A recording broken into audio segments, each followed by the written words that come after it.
Report of the Ayer Board of Selectmen for November 18th, 2014. I'd like to make a couple announcements before we look to approve the agenda. The third annual Rotary Tree Lighting is on the 7th of December, on a Sunday at 6 p.m. I would like to see everybody come out if the weather is nice. We had a good turnout last year, and it rained. I would also like to thank Mary Spinner, who made a very nice, generous donation to the lighting fund this week, so thank you, Mary. We also have, the winter parking ban, which I always flub every week, so I apologize. November 15th through to April 15th, and this is no parking on the streets during snowstorms. And Mark, can you clarify this again for me, because I always get it wrong? It's the total. Clarify the winter parking ban, exactly how it gets. No parking during snowstorms, but is it also after midnight, or is it just during snowstorms? Midnight to 6? Yeah. Okay, all right. Yeah. Everybody's probably got that down.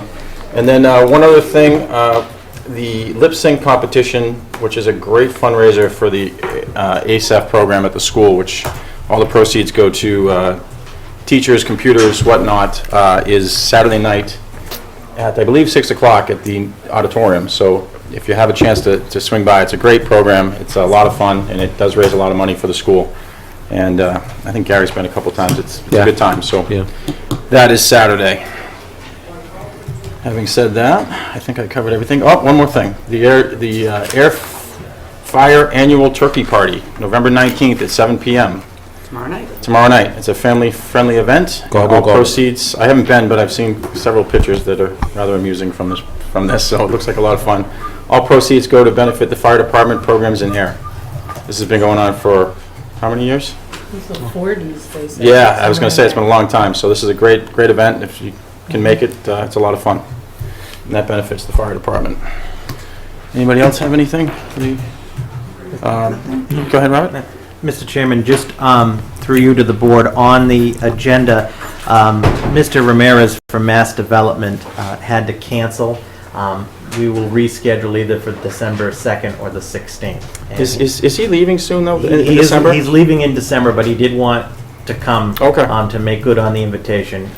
He is could hardly talk. Oh, no, I understand that. But, so he said either the 2nd or the 16th, so the 7:45 presentation is canceled on the agenda.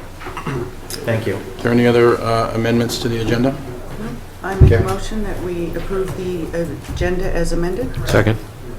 All in favor? Aye. Okay. Aye. Chair says aye. The agenda is approved. We have public input. Is anybody here under public input? Well, that's surprising with so many in the room.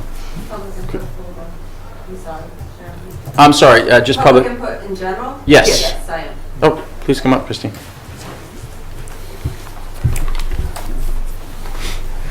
Hi, Christine Logan.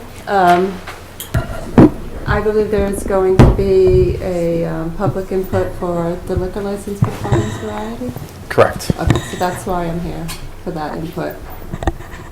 Would you like me to wait until after?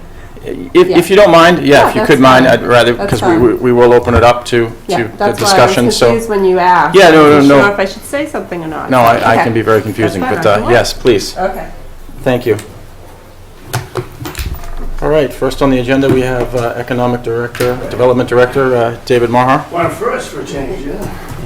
Up to that. Don't get used to it. Yeah. Don't squander it. 9:45 next week, David. It'll be the first time. Get a Sure, not the last. get a room. Now. Get a room. So, we'll make it interesting but quick. As part of the process, as you probably know and remember, it has been a couple of years, we basically come to the Board of Selectmen and the administration, give an update on what we've been doing towards the grant on our own and where we're going to go from here. Now, as you probably know, because you helped us out with it, we had a survey that we had put out, and we think you did pretty well on the survey. Alicia had a great idea with the help of Cindy to put it on SurveyMonkey, so that gave us a good opportunity to be able to have people access it on the internet. And then, of course, we put the hard copy surveys out as well, and we got quite a few of those back. And then we basically put them into this vehicles so that all the information was all in one place. So as we said, we got 130 of the surveys. If you want to, Alicia will just quickly highlight some of the things that we wanted you to know about that we've gotten out of that. If you take them, I don't know if you'll take the time to read them, but they're actually quite interesting. And the way that they were formatted, they have places for questions at the bottom or others, so people could put comments in. And at the tail end, there was plenty of places for comments. So we got a total of 43 comments, just general comments.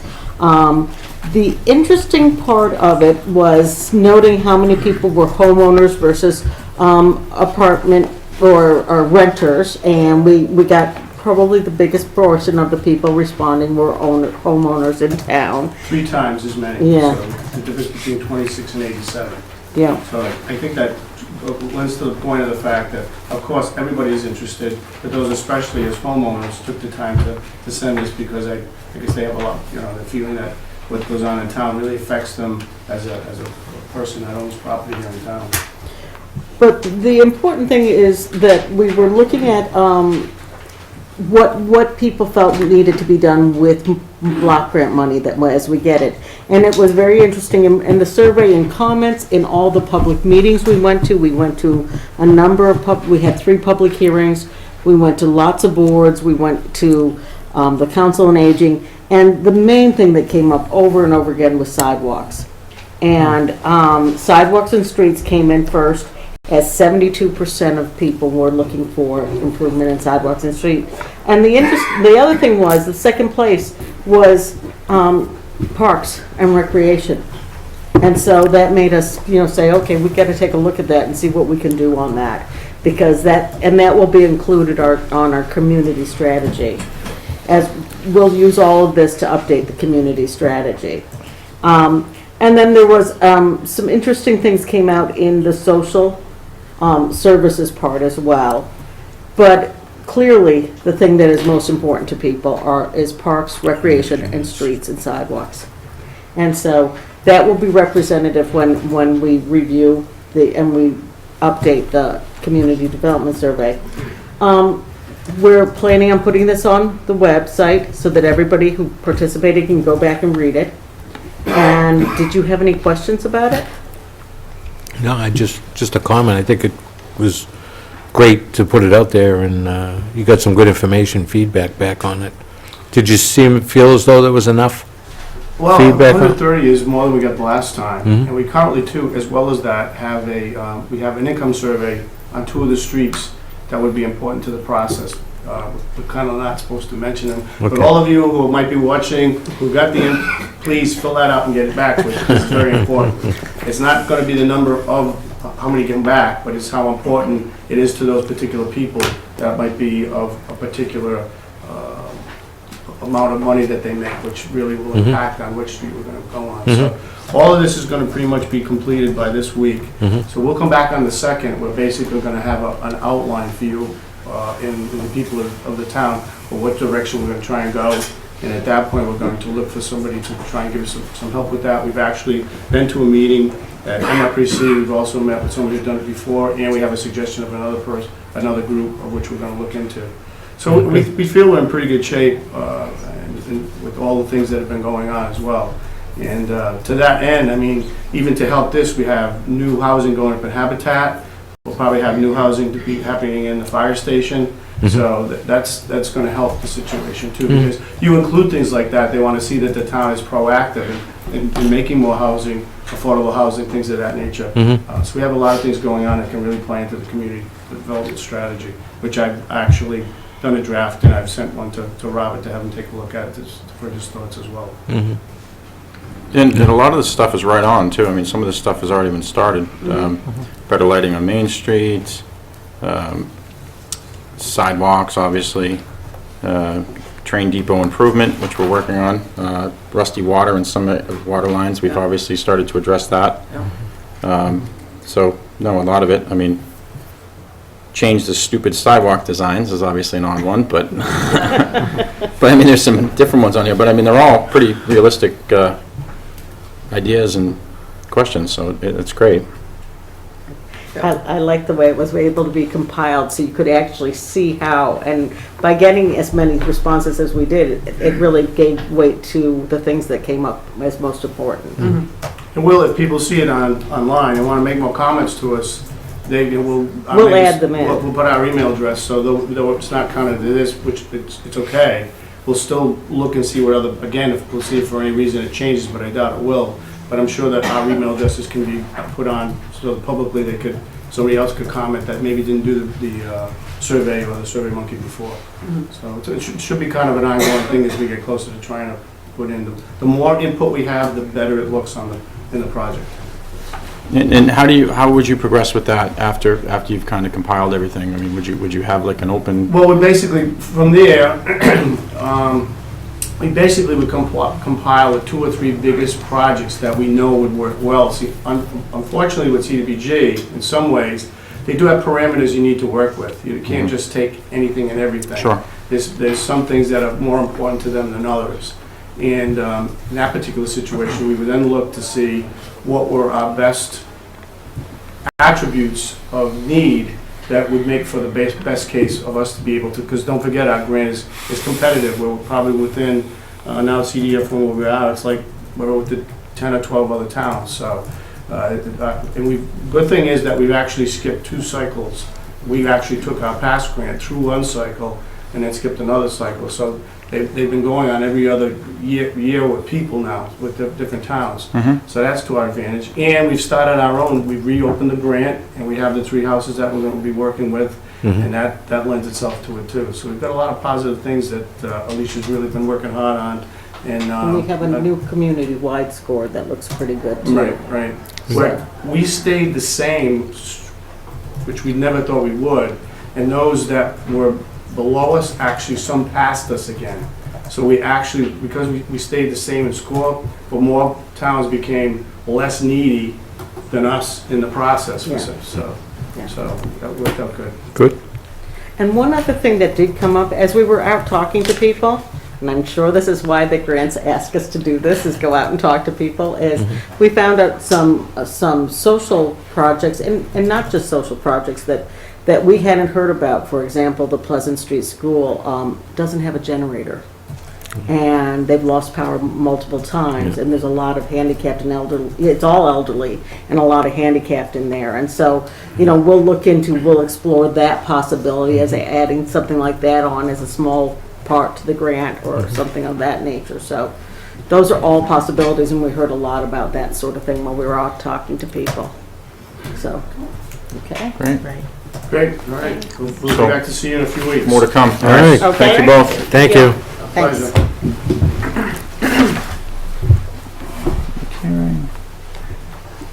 Next, we have the public hearing for the FY15 tax classification, which, All right. Gary, if you could read that into record so we can get rolling. Town of Ayer Board of Selectmen public hearing notice. The Ayer Board of Selectmen be holding a public hearing on Tuesday, November 18, 2014, at 7:15 p.m. in the first floor meeting room at the Ayer Town Hall, 1 Main Street, Ayer, Mass. Town's FY 2015 tax classification. At the public hearing, the Ayer Board of Assessors shall provide all information and data relevant to making a decision on allocating the tax burden, including the fiscal effect on the available alternatives. Christopher R. Hillman, Chairman, Janice L. Livingston, Vice Chair, Gary J. Luca, Clerk, November 4, 2014. Welcome up, Mr. Horgan. Pauline, do you have a question? Yes, Mr. Chairman, just a point of information. Would you please inform us where and when that was in the newspaper? Because I only saw it this past Friday. I saw it in my, Gary, do you have it there? It's not I had on it in there. It wasn't in the meeting packet that was online either. I just, actually, No, I saw the notice in the meeting Well, it packet. says November 4th. hold on, Pauline, I did see it, actually. November I 4th. just want to know which papers it was in and when. It doesn't say. It's the sun, isn't it? It says November 4th, 2014. No, the low. No, I believe it was the Sun, because there was some We type did of... one and Different One and one, public hearing. okay. Yeah, we did one in the Sun, and then we did one in the Public Spirit. We did it twice, but one in each paper. Okay. Yeah. And the dates, Mr. Chairman? Last Friday I saw it. Yeah, the November 4th, and I don't recall the other one, I just saw that. Bear with us one second, Pauline, I'm just not sure exactly what date. I know I had the one in front of me, but I think that was the one for November 4th. Oh, Karen, the is that sun right was there? November 4th, so it would have been in the public spirit The on 14th. 14th. The 14th. Yeah. Friday through the chair. Friday the 14th. So Tuesday, November 4th, 2014, the Lowell Sun. Friday, November 14th, the Neshoba Public Spirit. Thank you, Mr. Chairman. Thank you. Mr. Horgan, Board of Assessors, nice to see you guys. How you doing? Howdy, Hi. I am Dennis Callahan, Edward Clay is on the end, Paul Bresnahan, members of the Board of Assessors, Tom Hogan, Assessing Department Administrator, and I will turn proceedings over to Tom immediately. Good to see you once a year, Tom, make it good. Goes by fast, doesn't it? It certainly does. I think this board has already heard this presentation at least once, but I think it's good to go through the information again. The purpose of this public hearing is to record the Selectmen's vote on 4 property tax classification options, each one having the potential to impact Ayer's fiscal year 2015 tax rates. The 4 options are the open space discount, the residential exemption, the small commercial exemption, and adoption of a residential factor. The first 3 options that I mentioned, the town has never adopted before, and the Board of Assessors would advise that you not do so this evening for various reasons that I'll explain later. However, adoption of a residential factor is mandatory. It's the last piece of the puzzle that we need to complete to start the tax rate certification process. At the conclusion of tonight's hearing, I'll ask you to sign a form called an LA5 on which your votes will be recorded. And once this is signed, we'll submit it to the Department of Revenue, and they will initiate the tax rate certification process.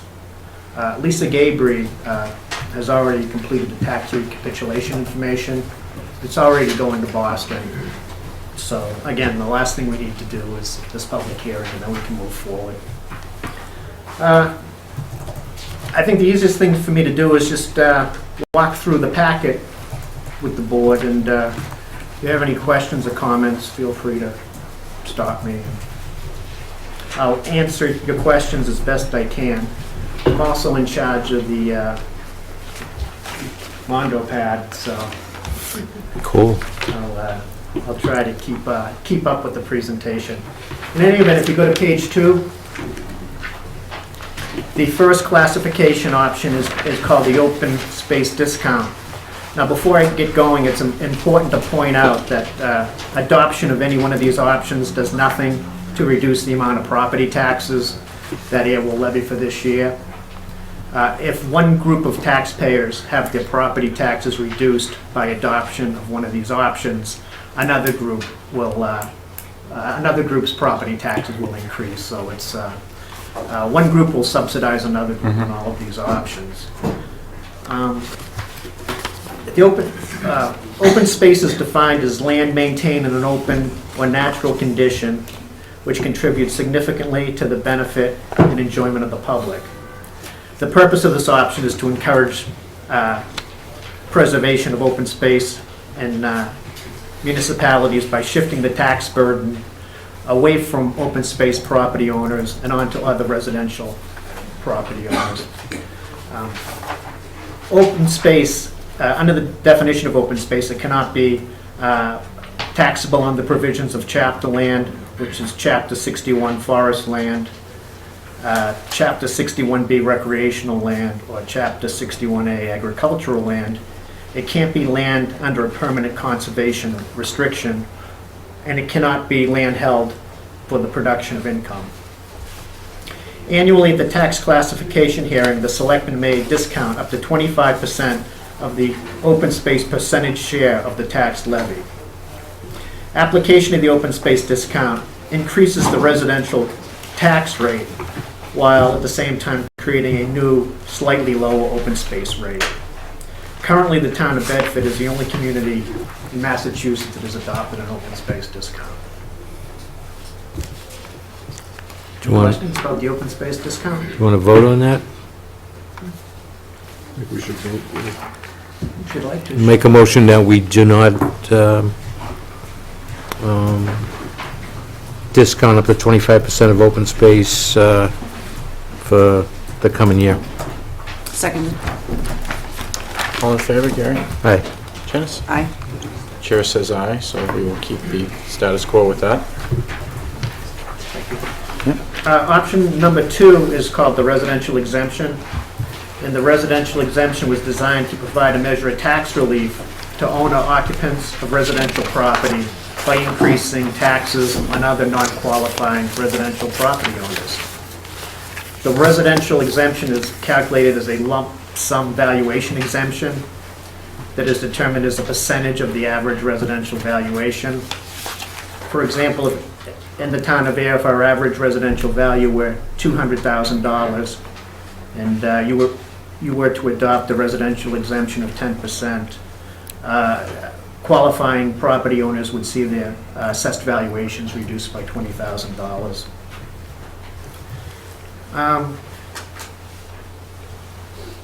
Property that is excluded from receiving the residential exemption would be accessory land and seasonal homes. Nantucket, Tisbury, and Barnstable all have adopted a residential exemption as a way to shift the tax burden onto summer residents.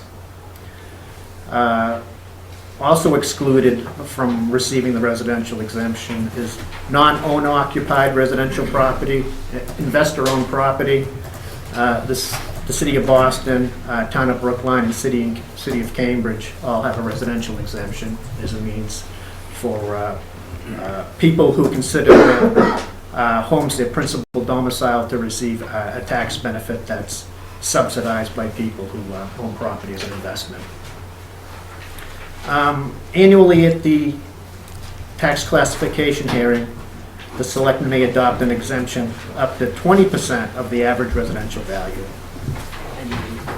Application of the residential exemption will decrease taxes on most qualifying residential properties by shifting the tax burden to other non-qualifying residential property owners. Any further questions about the residential exemption? Go ahead, Gary.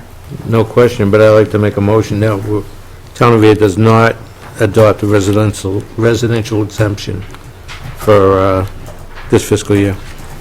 Seconded. All in favor? Aye. Aye. Chair says aye. Motion passes.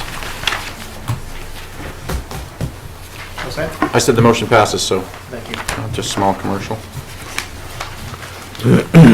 Option number 3 is called the small commercial exemption.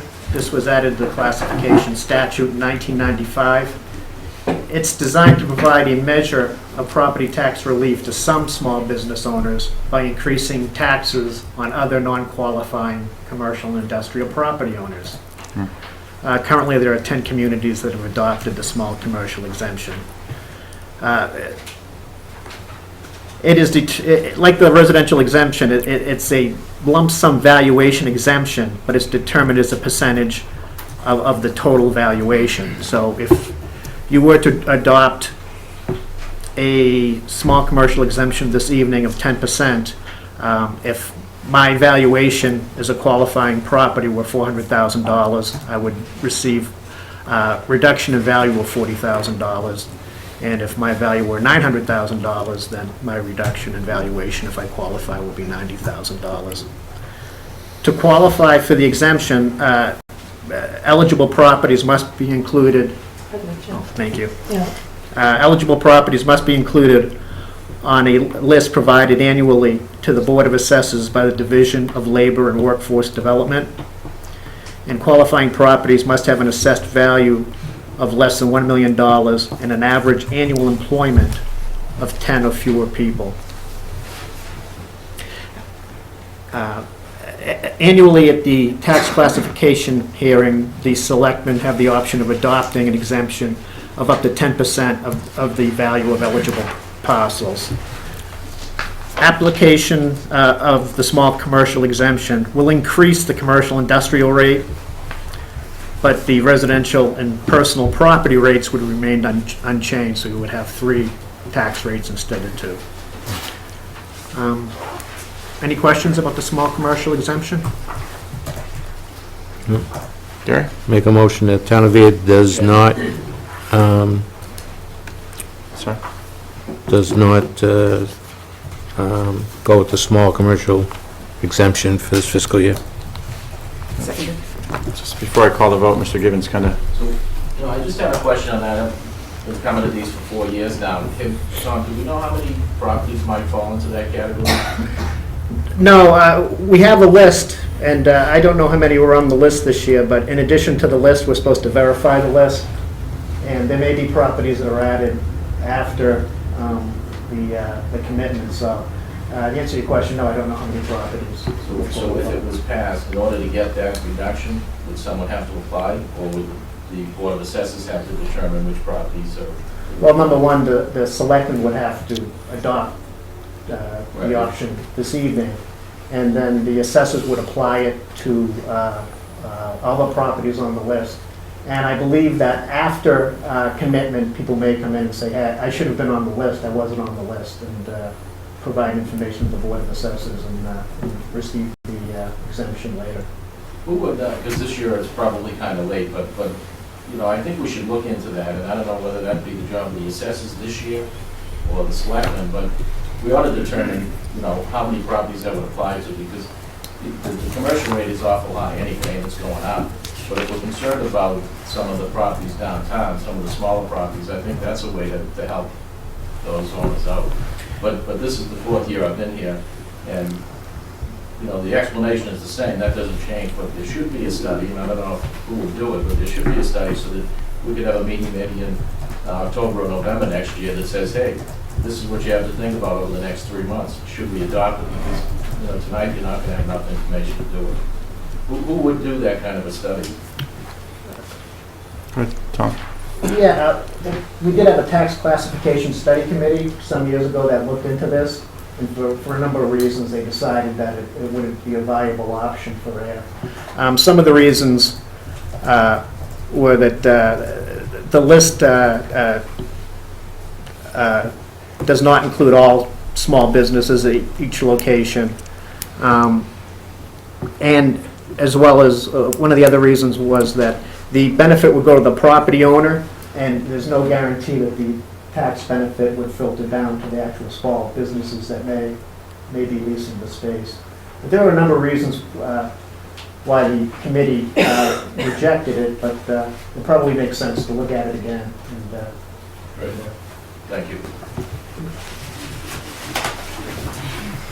I'm sorry, you second? Janice, I'm sorry. All in favor? Aye. Aye. Chair says aye. So that will remain the same. Just to elaborate quickly, because we are going to have open discussion at the end, I'm in favor of looking at any type of options down the road. I've been a proponent, and I don't even know if it's feasible as possibly some type of senior tax discount at some point, and I know that makes it just muddies the waters even more, but I mean, something that we can look at when we're not up against it in November. So maybe we could put something together over the summer or something to kind of come up with an idea to answer your questions, Tom, and to see. And obviously you don't want to shift the burden to a business that has 15 employees and they have to pay the cost for others. So, I mean, it's a good question, and I think it's something that should be looked at. So maybe we can work with the assessors in the downtime and at least take a look at it. No, I think it's good. Good, Tom, I'm sorry. Oh, that's fine, thank you. The remainder of the packet is information that's pertinent to the residential factor. So on, excuse me? Do you want this back, or do you want it? Oh, yeah, with that. Yeah. I'm sorry. No worries. On page 5, I include this slide every year. This slide basically tracks Town of Ayer's valuation percentages from fiscal year 2009 through 2015. And back in 2009, we were 66% of our total taxable value was residential, and 34% was commercial, industrial, and personal property valuation, which I will henceforth refer to as CIP. In 2015, we're 63% residential valuation and 37% CIP valuation. The residential, the CIP percentage increased 1% with a corresponding 1% decline in the residential valuation for FY15, primarily because we reported to the Board of Assessors this year was quite a bit of new personal property valuation, which increased slightly that CIP share of the valuation pie. But other than that, it's been pretty consistent since FY09.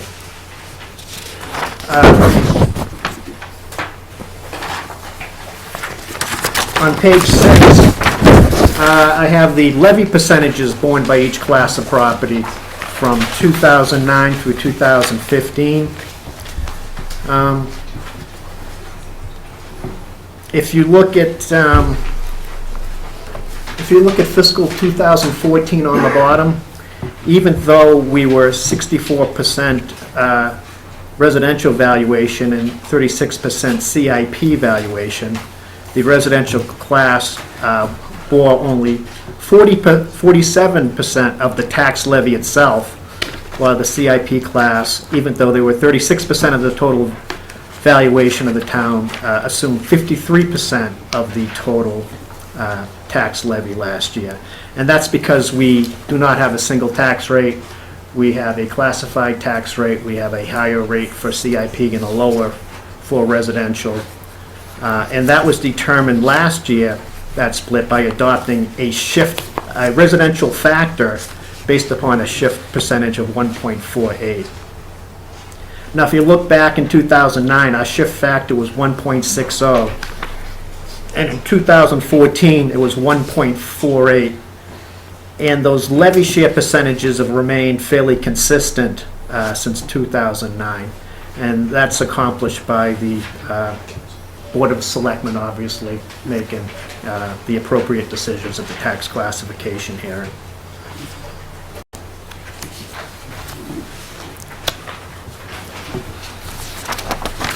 On page 7, I added this chart. I thought you might find it interesting. I think Robert gets tired of me talking about how broad and diverse his tax base is. So I figured, I know I say something every year about it at the hearing, so I figured I'd put it in a slide, and it really jumps out at you. You may not be aware, but the town of Ayer has the 11th highest CIP percentage of valuation of all 351 communities in Massachusetts. And coincidentally enough, Boston is number 12. So we have an extremely high commercial, industrial, and personal property valuation share of our total tax base. And this is, and Ayer is like no other town.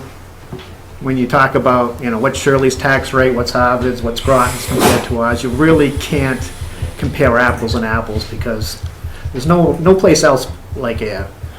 In FY14, 64% of the total value of Ayer was residential valuation. In FY14, 65% of the city of Boston was residential valuation. And if you sum up the commercial, industrial, and personal on each side, you get a 64-36 split in Ayer and a 65-35 in Boston. And consequently, because we have such a broad CIP tax base, the town has historically voted to have a classified tax rate. And because we have a classified tax rate, it makes your decision tonight a lot more important and difficult than having a single tax rate. So, any questions? Can we go back to page 6 for a second? Oh, sure. I'm sorry. No, go ahead. You. Sure. Yeah, that's fine. Please. We're all here together. See, you forget me sometimes, I forget Yeah, you. no, absolutely. Okay, so I just want to make sure that I'm understanding here right. On page 6, so when you look at 2009, between the residential and the commercial, there was a 10% difference. Correct. So moving up to 2014, we've lessened that to only being a 6% difference. Correct. And then I guess your 2015 is you're estimating it to then have an 8% difference.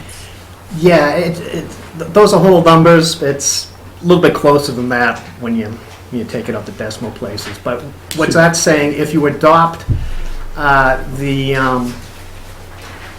you adopt the residential factor based upon an FY15, the same shift percentage that you adopted in FY14, the residential share of the tax levy would dip a little bit. Right. And Because we got more CIP valuation, so there's going to be a shifting onto the CIP taxpayers, a slight shifting, not much. But they're a lot closer. If you take them out a few decimal places, it's a lot closer than it looks on that slide. Okay. Yeah, it's 8%. Yeah. So we keep, which, I mean, the good news is that you can see where the numbers over the last few years have remained relatively same. So, okay, I just wanted to, thank you. Good question. I mean, the real test is the residential market is starting to come back. And the real test is going to be when you start getting large annual increases in residential value. There's going to be pressure to increase that shift percentage so that some of that increase goes on to CIP taxpayers, and that's going to be the real test going forward. But for this year, it looks a lot like last year. The same shift percentage that you adopted in 14 would work just fine for FY15 in terms of maintaining, the stability that you've maintained since FY09.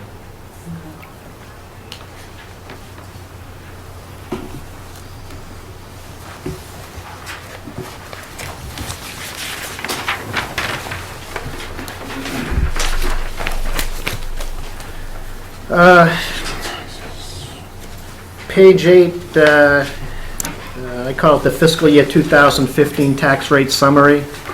There are two components to a tax rate. The numerator is the property tax levy, which is that portion of the town's budget that's going to be funded through the property tax.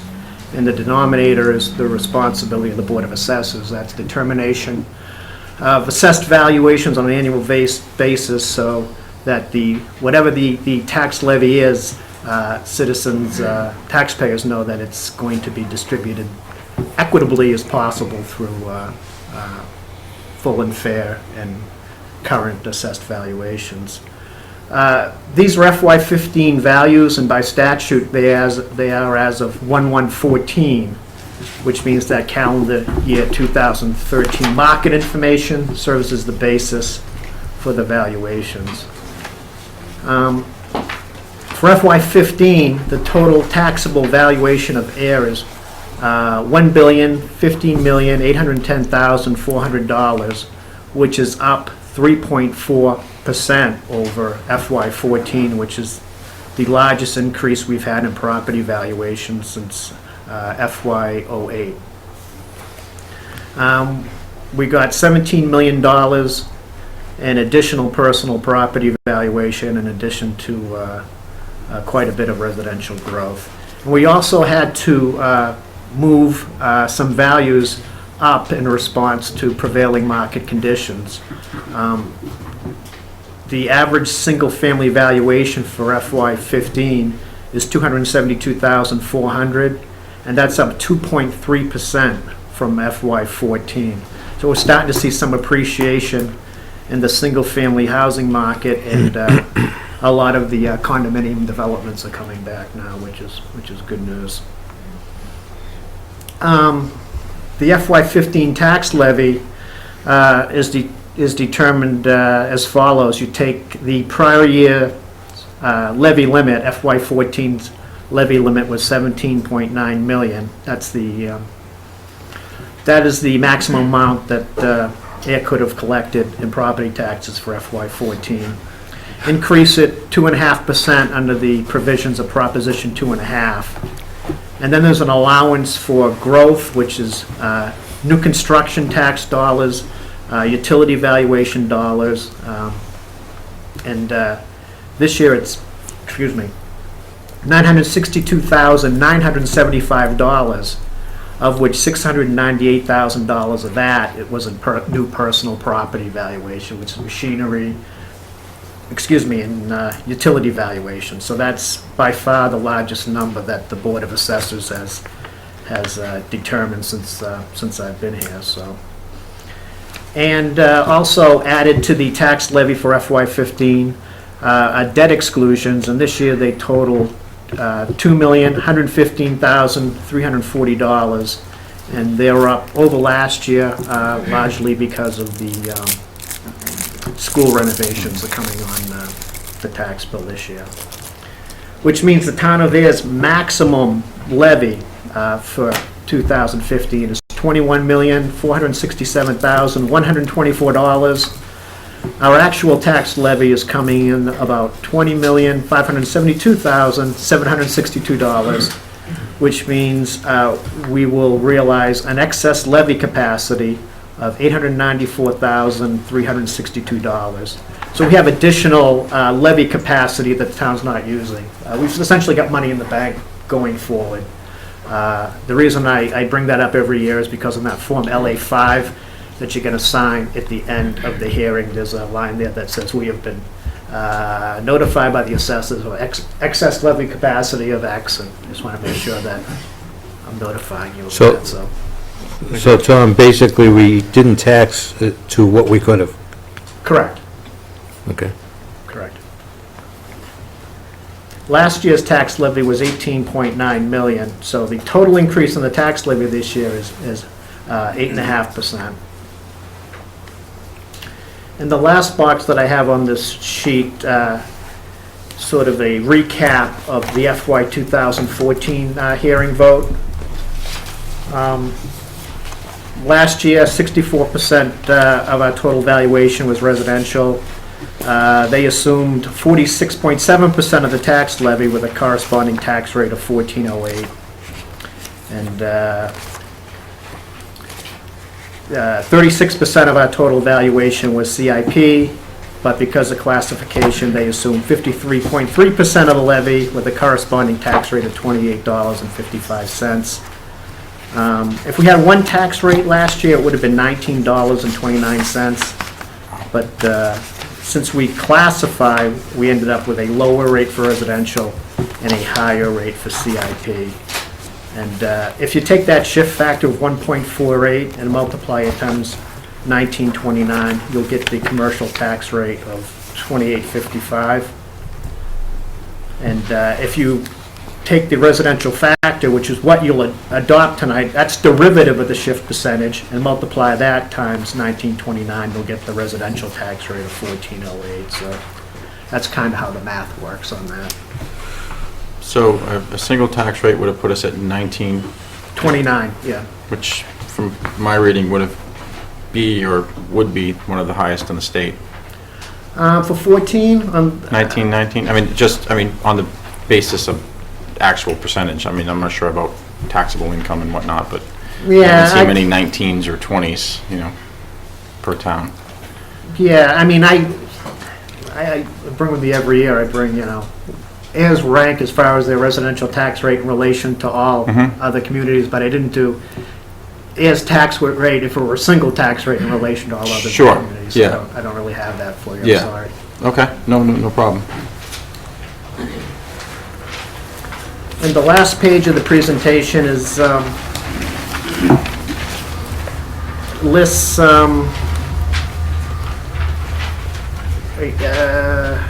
your tax rate, most of your tax rate choices for FY15 based upon whatever residential factor you choose to adopt tonight.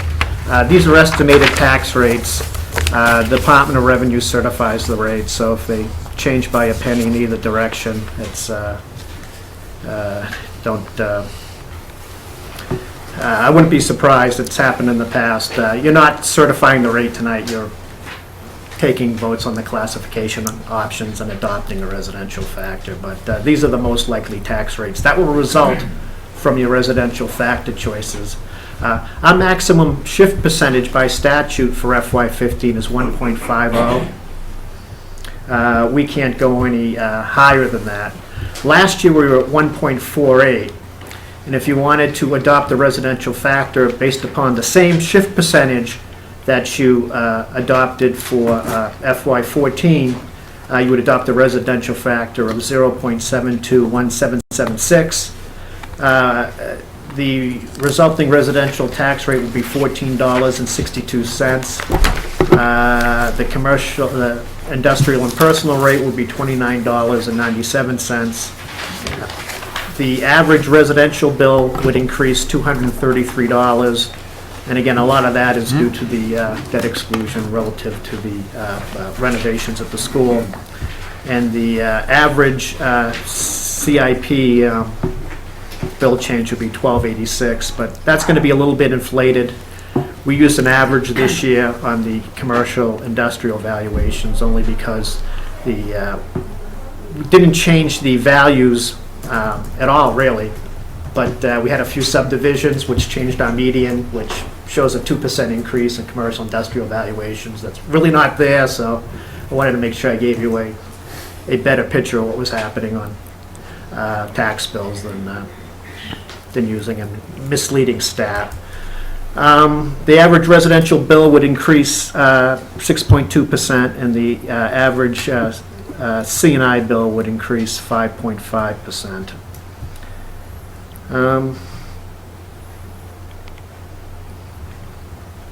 If you adopted a residential factor of 1, you would have the highest residential rate and the corresponding lowest CIP rate that you could have by statute. And if you were to adopt a residential factor based upon a 1.50 shift, you would have the lowest residential tax rate and the highest CIP rate allowable per statute. So that's all I have for you as far as the presentation goes. So. All right, Janice. Okay, so basically, on that, if we were to only look at that piece of paper that's showing on the screen right now, the one highlighted in red is the best option, because it keeps it the most level, you could say. But at the same time, I guess I'm going to play devil's advocate here. I mean, we've shifted. In 2010, it was a 1.55, 2011, 1.55, 2012, 1.50, and then last year, the 1.48. So this would be another, potentially, using the one in red, another 1.48 increase to everybody's tax bill. Residential, commercial. You just said we basically, we have money in the bank, so we're kind of good. We're solid. The town of Ayer is in the black? Well, I mean, from a property tax standpoint, yeah, you've got money in the bank. Money in the, you've got levy capacity that you can access. Say if there's a cut in state aid, some sort of catastrophic situation down the road, you can balance your own budget Very well internally possible. without going Right. to an override. From what we've heard this week, so. Right. I assume the Moody's people like to see that kind of stuff, excess levy capacity. But, and to be honest with you, the increases in the bills could have been higher, but, we did get a lot of new valuation that helped keep those rates and those increases down a little bit. So it was actually, it was, with the market coming back and new growth coming online, I think the rates are a lot more favorable than I thought they were going to be prior to starting the valuation process. Okay. I had asked Tom about, last week, regarding the debt exclusion, and how much, if you look at the increase, out of the $233, $161 of that is for the school building. So the increase really, to residential is only $72. Correct. So this is basically driven by the debt exclusion for the school. And we really haven't raised taxes more than that, than what we've needed. So we've done a good job, I think, raising and appropriating what we had to and not had to, so. Yeah, and that was just the increase in the debt exclusion, Yeah. the 825,000. If you took the entire $1,015,000, you'd have rates that would look a lot like last year's because we had enough new growth to absorb Right. the non-debt exclusion property tax increase. Right. So it's a real interesting year, real lucky year in a way. I mean, new growth is always good. Sure. Janice? So, playing devil's advocate, what if we decided to just stay status quo as we are right now? What happens? But you mean status quo? I mean, what if, playing devil's advocate, what if we decided that we're not going to increase anything? What if we say that for 2015, there was to be no increase? Is that possible, and what would happen? No, the problem with the tax classification hearing is sort of the finish line. Okay, all right. It's not the starting gun, so. Well, no, this is also for everyone else's. Yeah, this is in terms of, I think I talk about it every year, is, you start with the budget process, FinCom, citizen participation, and the budget process. And if you're going to make any decisions about keeping the rates down and cutting taxes, it has to come prior to town meeting. In the spring. Not, It's bass backwards. classification. Yeah, We've already had the mail, now Yeah. it's time to pay Right. for it. Right. Just kind of stupid, but, Yes. I mean, you can look forward, and I had asked the question, I had asked Tom, with the free cash that we had certified this past month, if we could use that to offset any of the increases that we had. But you really can't do it because that's subject to town meeting. So if you wanted to do that, you could do it in the spring to offset possibly next year's, and, minimize any kind of increase, Right, which I'd love to see. That way you don't have any raise and appropriate at town meeting. right, It's all money that we have, right. But that's an argument for another time. Yeah, maybe we need to think about this better. Right. I agree with that. Anything else from you guys in terms of anything you want to add? So you're recommending the 148 and the Yeah. 721, What the board's saying is, 766. we highlighted, that's what you did last year. It's consistent with what you've been doing in the past, and, it seems like a reasonable selection for FY15. Janice, Gary, do you have any more questions before I No. open it up? Open it up. Go ahead. Okay. All right, anybody? I'm sure you have questions. I'm going to try to keep it brief, but I'd like to get to everybody. Calvin, I think you had, and then Pauline. What would the tax rates be under the proposal of 148? 148 would be, residential tax rate would be 1462, and the commercial rate, correct me if I'm wrong, is 2997. With increase to add to that of a residential to 233 and the commercial rate to 1286.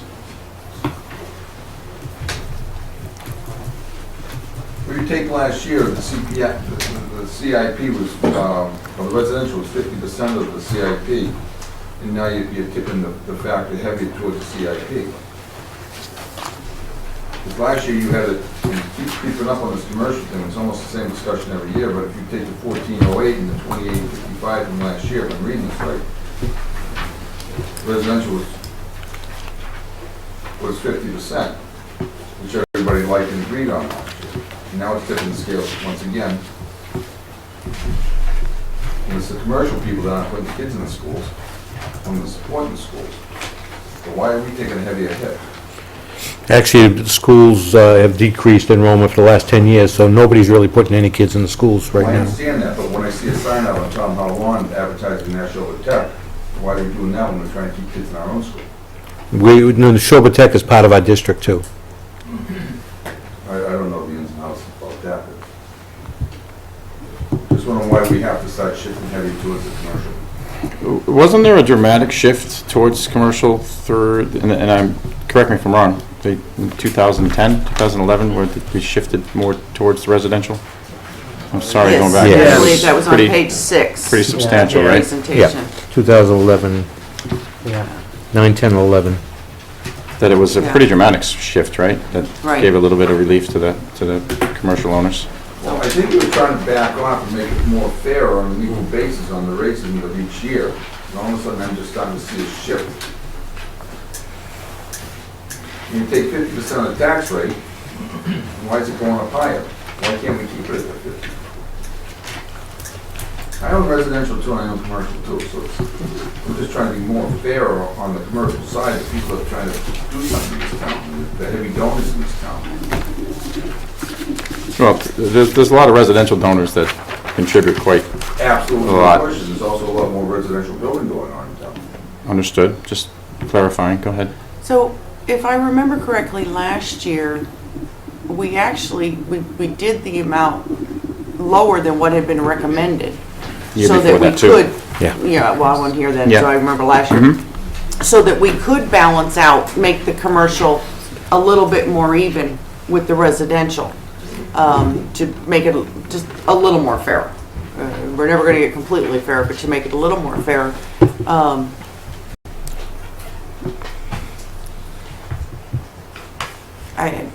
No, you're correct. It was 2 years in a row. We Yeah. actually chose You to. know, so, because I remember last year, we actually did a little bit lower than what had been originally recommended. You know, What page was that on? 6? 6 was the breakout that we were mentioning. Page 6. I don't think we're ever at 50%.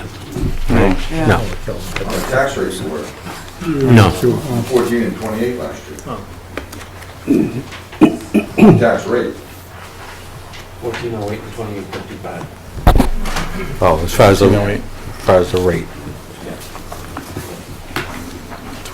55. Yeah, but you have, yeah, but you have value of property too that's, Yeah. goes into that factor. It's not just. You got a hand up. What's that? Oh, Tom, I'm sorry. Pauline had her, So, you know, I think when we or talk you can go about- first. Yeah. Go ahead, Tom. Tom, please state your name. Tom, if you don't mind, just state your name for the cameras, please. You know, when we talk about maintaining the status quo, I think we gotta look at the right number, and Tom, correct me if I'm wrong, but wouldn't we wanna be looking at the CPI levy percentage? Because last year, the shift factor was 1.48, which resulted in the CIP levy of 53.3%. So if you say, you know, stick with what you had last year, 1.48, brings the CIP level to 54.3%, so a 1% increase. In 2013, so in 2014, the CIP was 53.3, in 2013, it was 53.5. So really, if you're saying keep the status quo, you should be looking at the 1.45, which gives a CIP percentage of 53.2%. So wouldn't that be a better number to look at as to keeping the status quo? 45. You asking me? Oh, really, it's the CIP you're looking at. Because if you look at it as to what is the commercial carrying in the percentage of total tax, that ought to be the number you're looking at if you want to keep the status quo. And I think that the year when you said it was a dramatic shift, if you looked at that number, it wasn't very dramatic. You know, I forget exactly what it would have been, and you were talking about 2010 or 11. It really was a small shift when you looked at that number. Okay. Because the percentages of the total increase, it was high for both, but that should be the number we're focusing on. And as you hear some of the business people talk tonight, keeping the status quo is important, at least to keep the status quo. Every year we're here and we're talking about trying to make it a bit more fair, but at least keep the status quo. And then just a comment that I think fits in here, when we were talking about the small business exemption, and one of the committee reasons for not adopting it was that maybe it wouldn't get back to some of the tenants. But you gotta realize that when the property owner has to pay so much in taxes, that takes away their ability to make improvements to the building. So I own a building on Fitchburg Road, and when it was fully tenanted, up until June of this year, it took 3.6 months of the rent just to cover taxes. Now, I lost somebody in June, and I'm losing somebody at the end of the year. But that's a lot of money, 3.6 months of total rents just to pay the taxes. Now, if there was an exemption, or if, better yet, the commercial tax rate was lower, what could I do with that extra money? I can continue to improve the building and maintain it. Because that only leaves me 4 months of income to pay principal and interest, to pay insurance, and to pay maintenance. So it does have an impact. It might not be dollar for dollar going into the tenant's pocket, but we're able to improve the buildings, which is a benefit to them and benefit to many parts of the town. But again, I just ask that you focus on the CIP percent. Just to go off that, wouldn't that be the same for a residence? You know, I'm pretty sure that if we all looked at our tax bills, a good majority of the salary we make is paying taxes and whatnot, and I'm with you.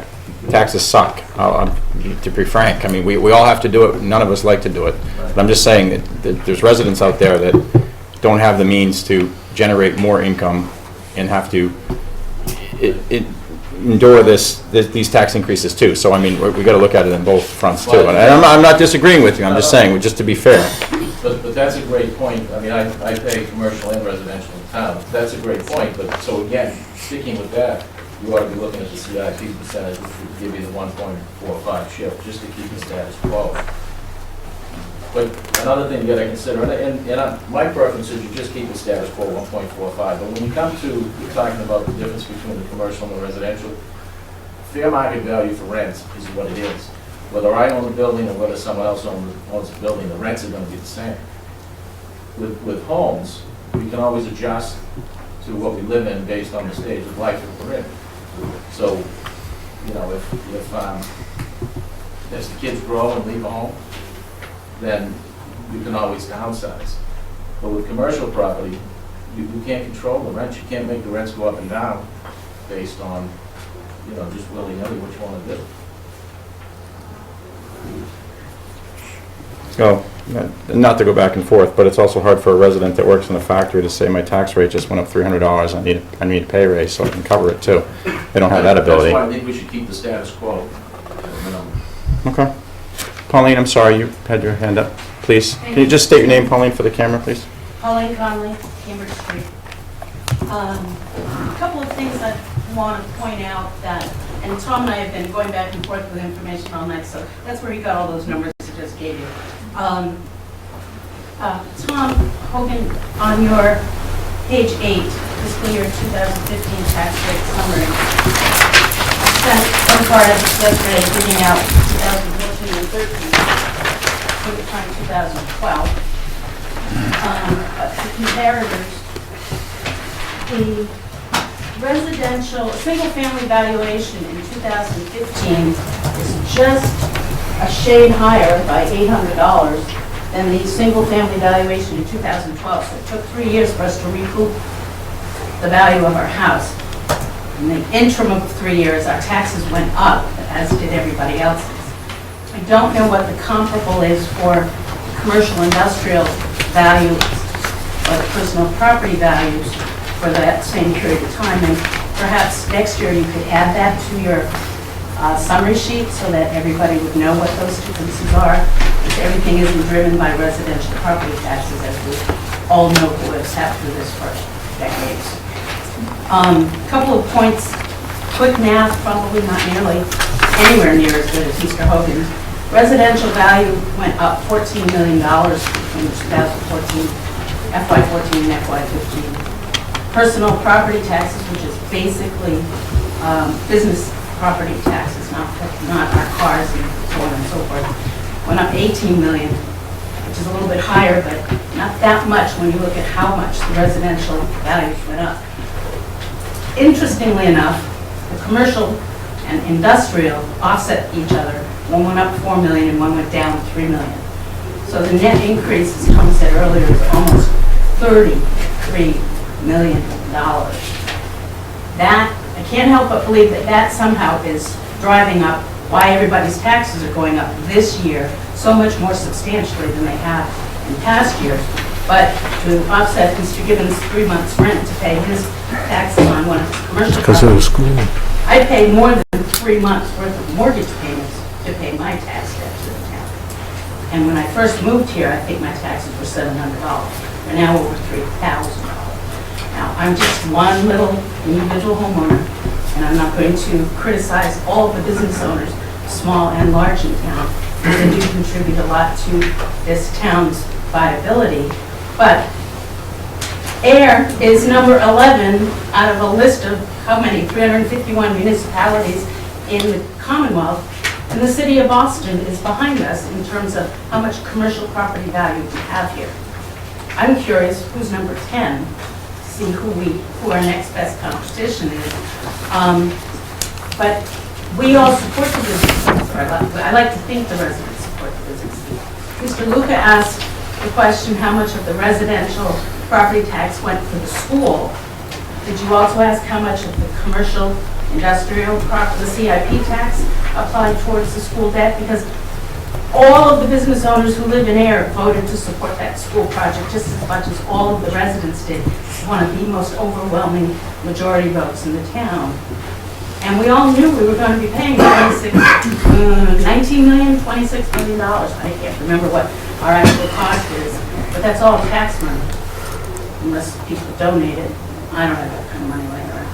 But we all did that with our eyes and ears open. And now we knew at some point it was going to hit us. Now it's hitting us. We all need to share that burden, but that doesn't mean it should fall on the residents whose values went up $14 million this year. I came here tonight wanting to ask the very same question Ms. Livingston asked. What if we didn't increase taxes at all? Then when I listened to Mr. Hogan's presentation of this page 9, which I have to listen in very intently to every year, I realized we can't do that because the lowest we can do is 1.5, which is still 30 cents more per thousand for residential and a whole lot more for commercial. So I wouldn't advocate that even if I was still sitting with you. As far as Mr. Gibbons' suggestion, 1.45, I think that's a little bit more than the residents are going to be able to afford. It is a bit of an offset for the businesses, and I appreciate that, but I would urge you to at least adopt the apparent status quo of the shift factor, which is all you are actually adopting tonight. The tax rate will work itself out once the valuations are worked out. And then there's one other question I have for Mr. Hogan, because the documents from 2014 don't coincide with the documents from 2015. What do you mean they don't coincide? On the 2015 tax rate summary, you indicate that the FY14 levy limit was $17,900,000. Oh. On the FY14 tax rate summary, the FY14 levy limit was $19,300,000. Yeah, I actually changed the wording a little bit. When you calculate the levy limit for the following year, Pauline, the debt exclusions come off of it. And then they're added on at the end. It was like $1 million somewhere. Yeah. I never thought of it there. Yeah. Okay. Well, I'm not suggesting your numbers are wrong. It's No, just no, I that's know that confusing. I noticed the difference. I actually changed the wording this year from levy limit from last year to maximum levy, which would be the correct wording for FY15. I didn't think anyone would catch it. 0.4. You saw me in the hall, you knew I'd come up with something. I told you I didn't have any hard questions. 4, 8. Did you find out who number 10 was? I know you looked. Everett. They might be moving up. 4 rate. Yeah, I would think, probably not for a couple of years, but yeah, they'll be moving up. But they're supposed to offset all of our taxes, so let's all go. I know Mr. Luca will be supporting it. But again, that's just valuation percentage, it's not total value, obviously. They've already paid $85 million to the Commonwealth, so we all should be getting some of that back. Thank you, Mr. Chairman. Thank you, Pauline. Anybody else? Mr. Gretton, can you state your name, please? Randy Gretton, Sandy Pond Road. Usually every year I come here and I'm talking to the elderly because they have a tough time with it. They don't have any way to increase the money that they need for all these taxes and everything else. I don't know what can be done. I actually, when I read this here, I felt that what they're suggesting, shift factor 148, is fair, and the elderly could do what they have to do.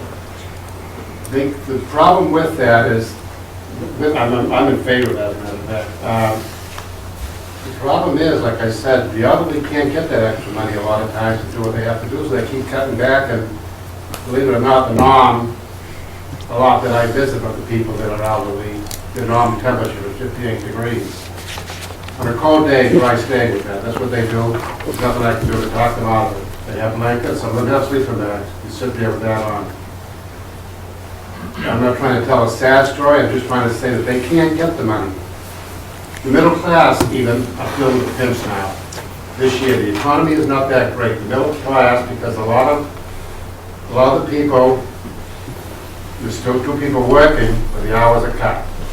And they have to deal with that. Sometimes they get another job, but they're starting to feel the pinch too. But I'm here for like I said, the elderly. It's very hard for them. It's going to be for the middle class too. But I would just, like I said, I would like to see this considered as far as the shift factor 148. That is fair. We all know, like Pauline said, everybody else said, for the school factor coming in, we kind of put in our minds already roughly what it's going to be, and roughly that's what it is. And I believe that that's fair. Thank you. Thank you. Sir? Mr. Chairman, John Jarvis, Jarvis, Florida. Just look at the average residential tax bill percentage change, 6.2% at the 148.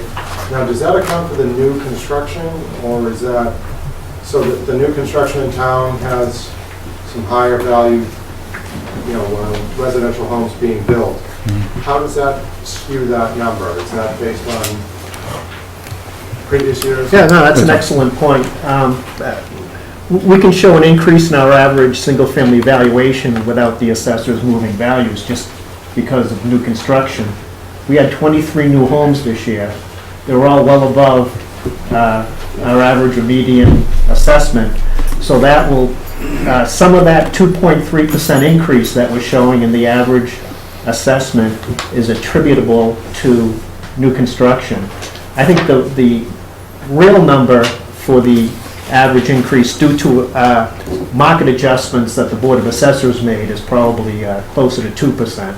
So it's not a big difference, but yeah, it'll affect the average, it'll affect the median, and there's no real way to cull it out and give you statistics, saying, well, if we didn't have any new construction this year, then the average value would be X. It would be a little bit convoluted to explain. But you're right, it is inflated a little bit because of new construction. Anybody else? Tom, you have anything else to add? I looked at Tom, I saw Gary, but I wanted to ask Tom. And just another thing, too, to add. There's a lot of positives going on in town. I know the school is contentious. They are starting to see enrollment come back.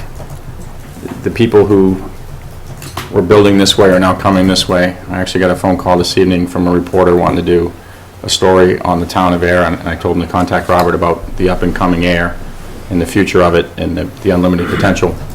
Obviously, the MBTA station down the road is going to happen, which is going to help all the downtown businesses. Mark unveiled the grant we received to redesign Main Street. Obviously, that's in the planning stages, but obviously that they can't hurt. We've made some wise decisions in terms of purchases, I think.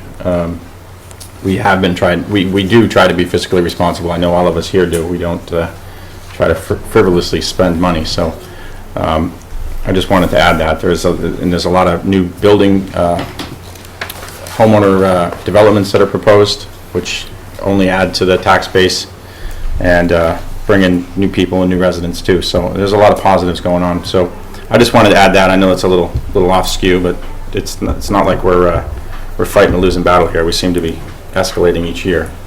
No, you're right. And, with the excess levy capacity, we've had that for the last 4 years. So it's not, we're not taxing to the max, we're not spending money frivolously. We're being pretty financially responsible in our budgets anyway in the last 4 years, 5 years. I'm proud of that fact. Unfortunately, some of the things like debt exclusion are, and you need capital, you need debt exclusions. It's part of doing business. It's just what we got to do up here is try to minimize, use the money as wisely as we can, and I think we have. And something I'm sorry to interrupt, Gary, but we've added too is we really try to focus on infrastructure improvements. The stuff that's unseen, that hadn't been done in a long time, but upgrading water treatment plants, upgrading the water and sewer mains through the town, helping the residents up in Pleasant Street finally get the water that wasn't rust.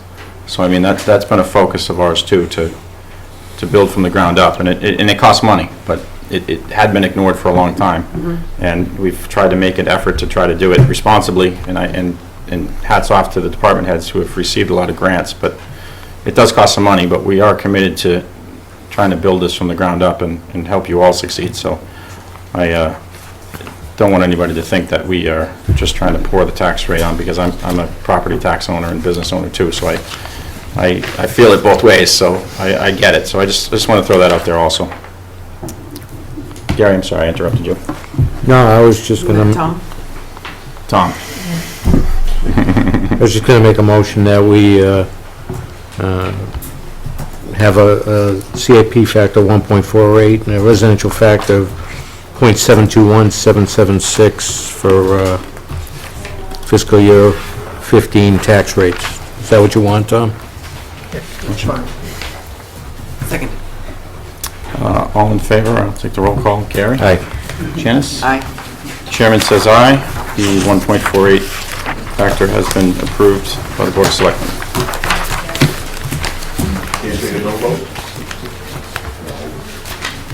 You can say it.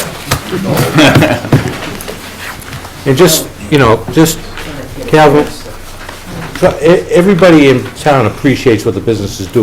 They really do. And I know you guys get hit for everything, and Chris knows that. You get called on, and it's appreciated that you guys do step up and do what you do. We're all in this together. Yeah, and it's tough, and my plowing and landscaping rates are probably going to go up next year. So, thanks, Jimmy. Well, they are after tonight. Thank you. Thank you all. Where am I signing that? Have a good evening, everybody. Thanks for coming. Thank you. No, thank you. Make a motion to close public hearing. Seconded. All in favor? Aye. Okay, says aye. Janice, good. Yep, good. Thanks, guys. Guys, thank you. Thanks for your contribution, Ed. Thank you all. They have a comments line? Hey.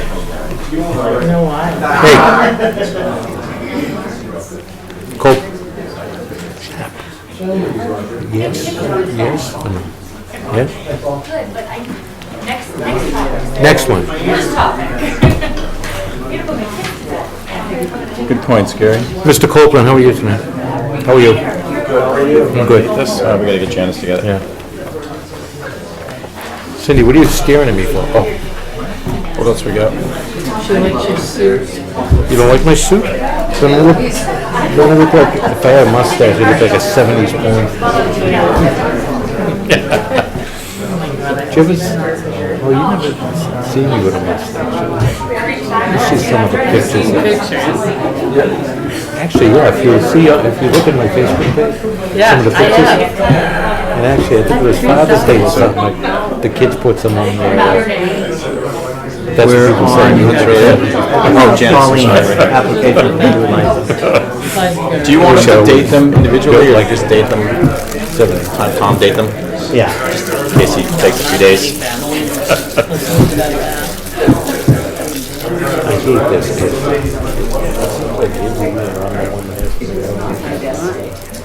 Good work on that, everybody. It's never easy. Everybody else. Just give me a second. Awesome, Thank you. I had leftover meatballs and sausages for supper. That was good. All right. Get another one? Everybody in the room? This one? This one? You guys ready? Give a second. Yeah, ready? Okay.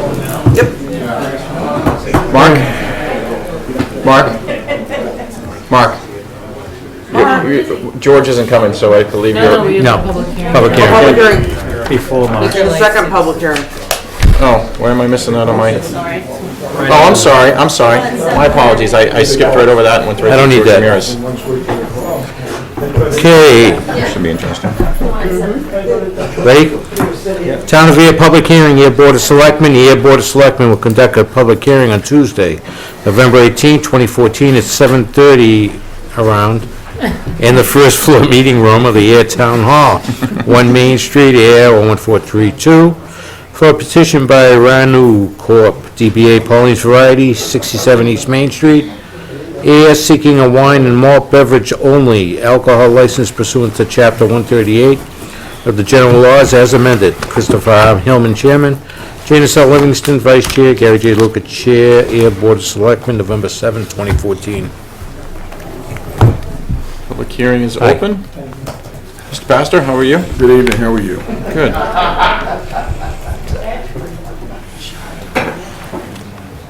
Robert, do you want to start this for us? Oh, sure. Gonna get the door. Hold on just a second, gentlemen.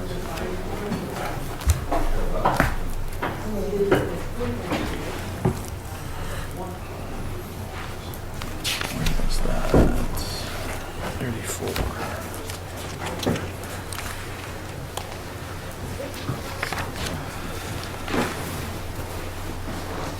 Mr. Chairman, through you to the board, you have before you application as stated in the notice of the public hearing from the Renew Corp., doing business as Pauline's Variety, seeking wine and malt beverages only alcohol license pursuant to Chapter 138 of the general laws, and you have in your packet all of the paperwork, the application, and all of the supporting documentation. And unless there's objection through you, Mr. Chair, we'll turn it over to Mr.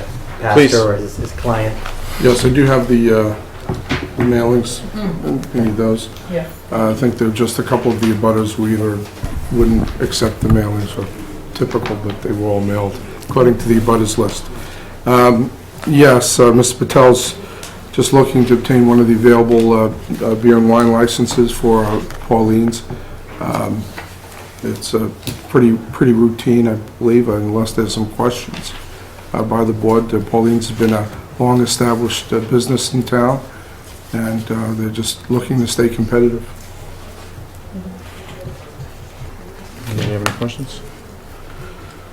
I guess my first, Mr. Patel, you've been here several times. You've been great to the town and always been a pleasure to deal with. I guess my concern would be proximity to Pauline's in terms of residential neighborhood. I know, other establishments are, but when I see Pauline's, I see 3 bicycles from kids parked up front and with the neighborhood behind, so. He promised he's not going to sell beer to the kids. Yeah, I understand that. I know he doesn't want to, but I'm throwing that out there as a discussion point, that's all. Yeah. So I guess that is somewhat concerning to me, just in general, with where you're located, because you're kind of in a residential neighborhood. I know you're on Main Street, but that was one of my concerns, but I'm just saying that out loud. I mean, obviously, all your paperwork looks good. You've been before us before, and everything has looked good. I don't know if Janice or Gary have any questions, and obviously... Have you ever had his chicken? With beer? Not yet. No? And I guess my other concern is it isn't a concern, I'm just throwing that out there. We have more beer, wine establishments and only trumped by barber shops per square mile than any other place in America, I believe. So, I mean, it seems like No, we're... Not even close. No, but, I don't think you have to look past Clinton. all right, well, I don't go to Clinton much, but I'm just saying, for a small town, it seems like we have a lot of, it seems like it's watered down a little We're bit, but... happy people. I'm just throwing that out there, I'm not opposing it, I'm just things to think about. And, you guys have any objections? Go ahead, Gary. Danny's been a great member of the community Absolutely. since he's been here. He kind of, I mean, he was going for a full liquor license for his gas station, and he didn't get that, and unfortunately, the person down the street got a full liquor license down at the Rotary, which kind of put a little salt in the wound, since Danny's right up the street at Pauline's. As far as beer and wine, there's a gas station, the Vineyard, and I don't know of anybody else that has beer and wine. Archers. It's a gas station. No, gas station, I'm sorry. In the Vineyard. Other than that, that's the only two. So I see no problem with Pauline's having one. I think, and I'm not sure, but I think the area supports it, the people that live in the area. I don't know, I'm just guessing that people are here for it, or... Still within our quota for the... Oh, no, I'm throwing out a couple discussion points. I mean, we discuss and it's a public hearing, so there's a lot of people here, so. Yeah. I like to hear what people say, Do you have anything what people have Say to that say. before we...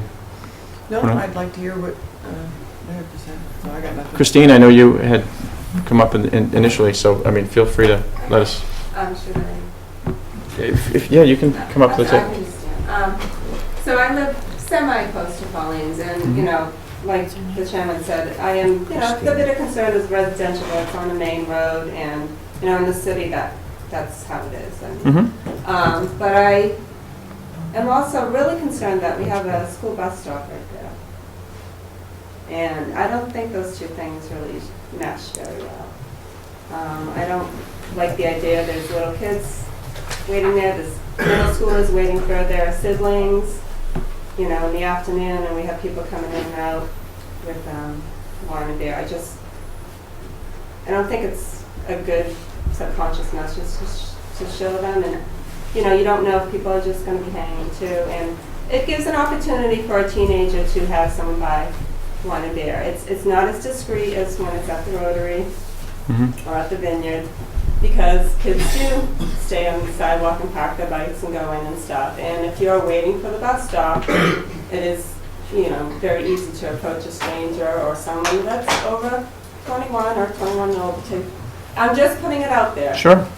So Which is I right. don't like the idea that the bus stop's right there. That's my main concern. And as far as, if I can correct Mr. Lucas, as far as wine and beer, we have the jack-o'-lantern, we have the new... No, I'm talking about not full liquor licenses. Oh, okay, all right. I misunderstood. Yeah. Because, yeah. There's three others beside that.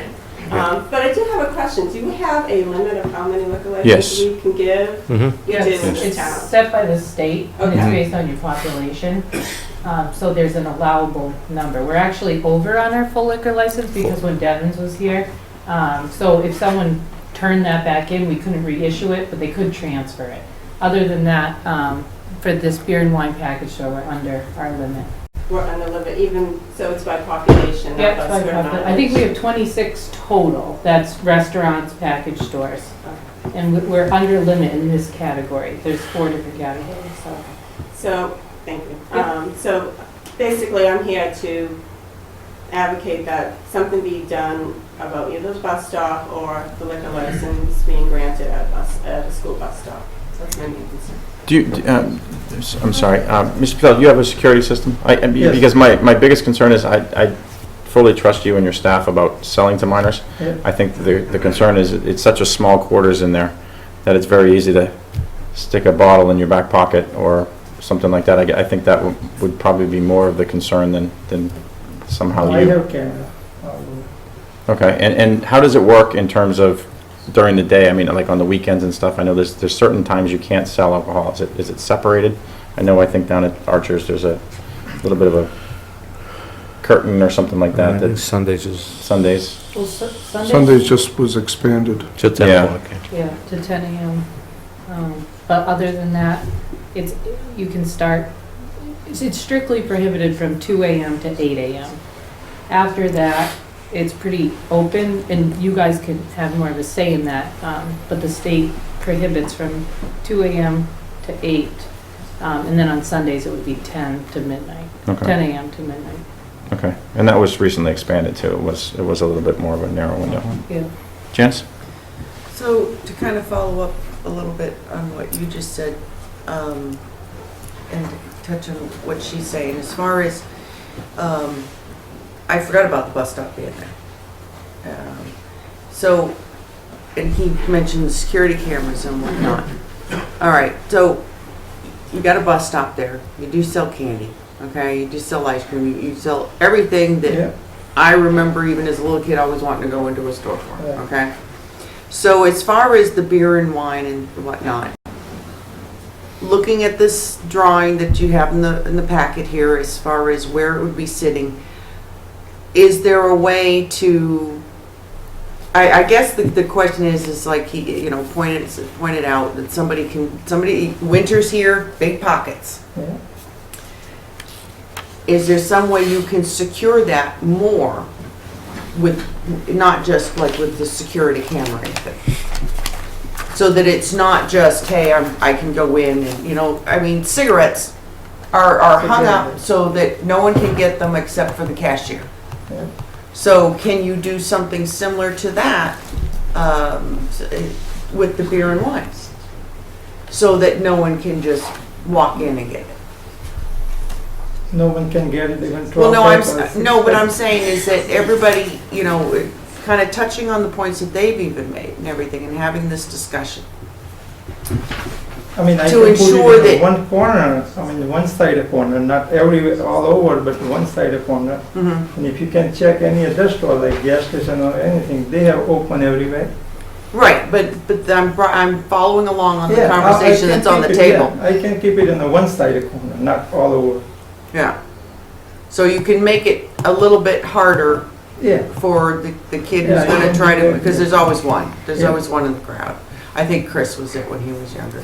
I that tries to maneuver it. suspect this whole group here. Yeah. In Mr. No Patel's comments. defense, he's not selling hard liquor, so he's No, not selling but- nips. It's a lot harder to stuff a bottle of wine down your shorts than it is a nip or a six-pack. So, They sell short wines, But- And I mean, I understand, I Yeah, just sell no, to just- minor, and I have 2 kids, and I understand kids don't drink. but we're not questioning your integrity and all, Yeah, sir. I mean, even bus stand outside, even kids were smoke. I've been there for 16 years almost. Mhm. And even kids smoke. I can tell them, parents, your kids is smoking, even not buy from my store cigarette. Mhm. So I'm not kind of guy like sell it and increase the business. And in the beginning point, I don't even want it there, but they approve the license and they take away my business there somewhere else. So I need a little bit business, keep it in a business. Is there any more public input on this? I know there's a lot of people in there. Sir? Nick Forrest, Fletcher Street. I am in favor of the application for the beer and wine, but I did want to say sort of what you said, Mr. Chairman, about there being a lot of kids in the neighborhood. We're hoping sort of to piggyback on that, maybe for something like a slow children's sign or something, because hopefully there'll be some increased business, maybe more traffic. It's a small one-way street, something like that to consider. Sure. And we do want to say also that we're very grateful for how nice he is to our children. Our son goes to kindergarten and we go to that bus stop and the kids are forever going in and out of the store, and I don't know why they don't yell at them and tell them to stay out of the store, but they are so friendly to our children. And I also would like to say that there are cigarettes sold at that store at the same time, so while I can appreciate the argument of beer being sold there, I would, if we're going to argue for no beer, I'd like to also argue for no cigarettes, because people come out of the store, open them up and start smoking in front of my children, as opposed to somebody coming out with a bottle of wine and opening up and checking it. That's not going to happen. Right. So while I can appreciate the bus stop being there, I'd be more concerned of getting rid of the cigarettes there than not allowing the beer. They tried that in Westminster, and I think they had to call the National Guard. So, we're not going there yet, but, sir? Mr. Chairman, Mhm. Roger McPadden, I live right across the street, 76 East Main Street. Yep. This gentleman runs his store first class. I agree. And he will do what it takes to run this. I know he will. Okay. I'm in favor of it. That's a strong statement, we have heard, and I know Gary here, sat here a few years ago, and we didn't approve the license for the gas station on the principle of it being a gas station, and we felt bad for you because we felt that you would do good with it, but it was more of a principle thing, I know for me, having it in a store like that, so everybody's made great points. I will say that people usually don't come out and say they're in favor of it based on your personality, so that says a lot. Is there a probationary period where I don't think we've ever had to enact it, but we can take the license, obviously, this goes for anybody. The license can be removed if there's any violations, there's warnings, there's whatnot, and obviously... And it's subject to the ABCC will come in, inspect it, and then they'll also periodically stop in and inspect, just like they do with everyone else, so. And Chief Murray's not here, but I don't believe that... Oh, I'm sorry. Sorry, Chief. You have no objections to this, Chief? No, I don't. Okay. Is there anybody else that would like to speak? Can I just add one more? Sure. Is there any way we could maybe move the location of the bus stop, or who would I seek out for that? That would be D-Bus and the school system itself. I'm sorry, go ahead. Yeah, Mr. Chair, just to Ms. Logan's point, probably the best person to speak to would be at the regional school district. I agree. Would be either Mr. Plunkett or Mr. Katz that handle the bus contract through D. Then they could probably look into that. It'd be a Sure. school district. I'd start with them or the superintendent's office. Mark? And I'd just also like to add, we are starting the design, and basically coming up with the concept for the East Main Street reconstruction. And that's the type of thing we're looking at, where do we need to have pedestrian access for bus stops and things like that. So if we did want to move the bus stop, then we can include in the design Sure. a safe spot for it. Okay. In the same vein, Okay. who do we talk to about a slow children sign on our street? Right now, we currently have issues with... The guy sitting in front of you. Okay. We had somebody leave Pauline looking down at their phone texting and kept looking down at their phone and hit our fence, like 5 feet away from where my children play on the play structure, and then left. And my across the street neighbor had to tell us it happened.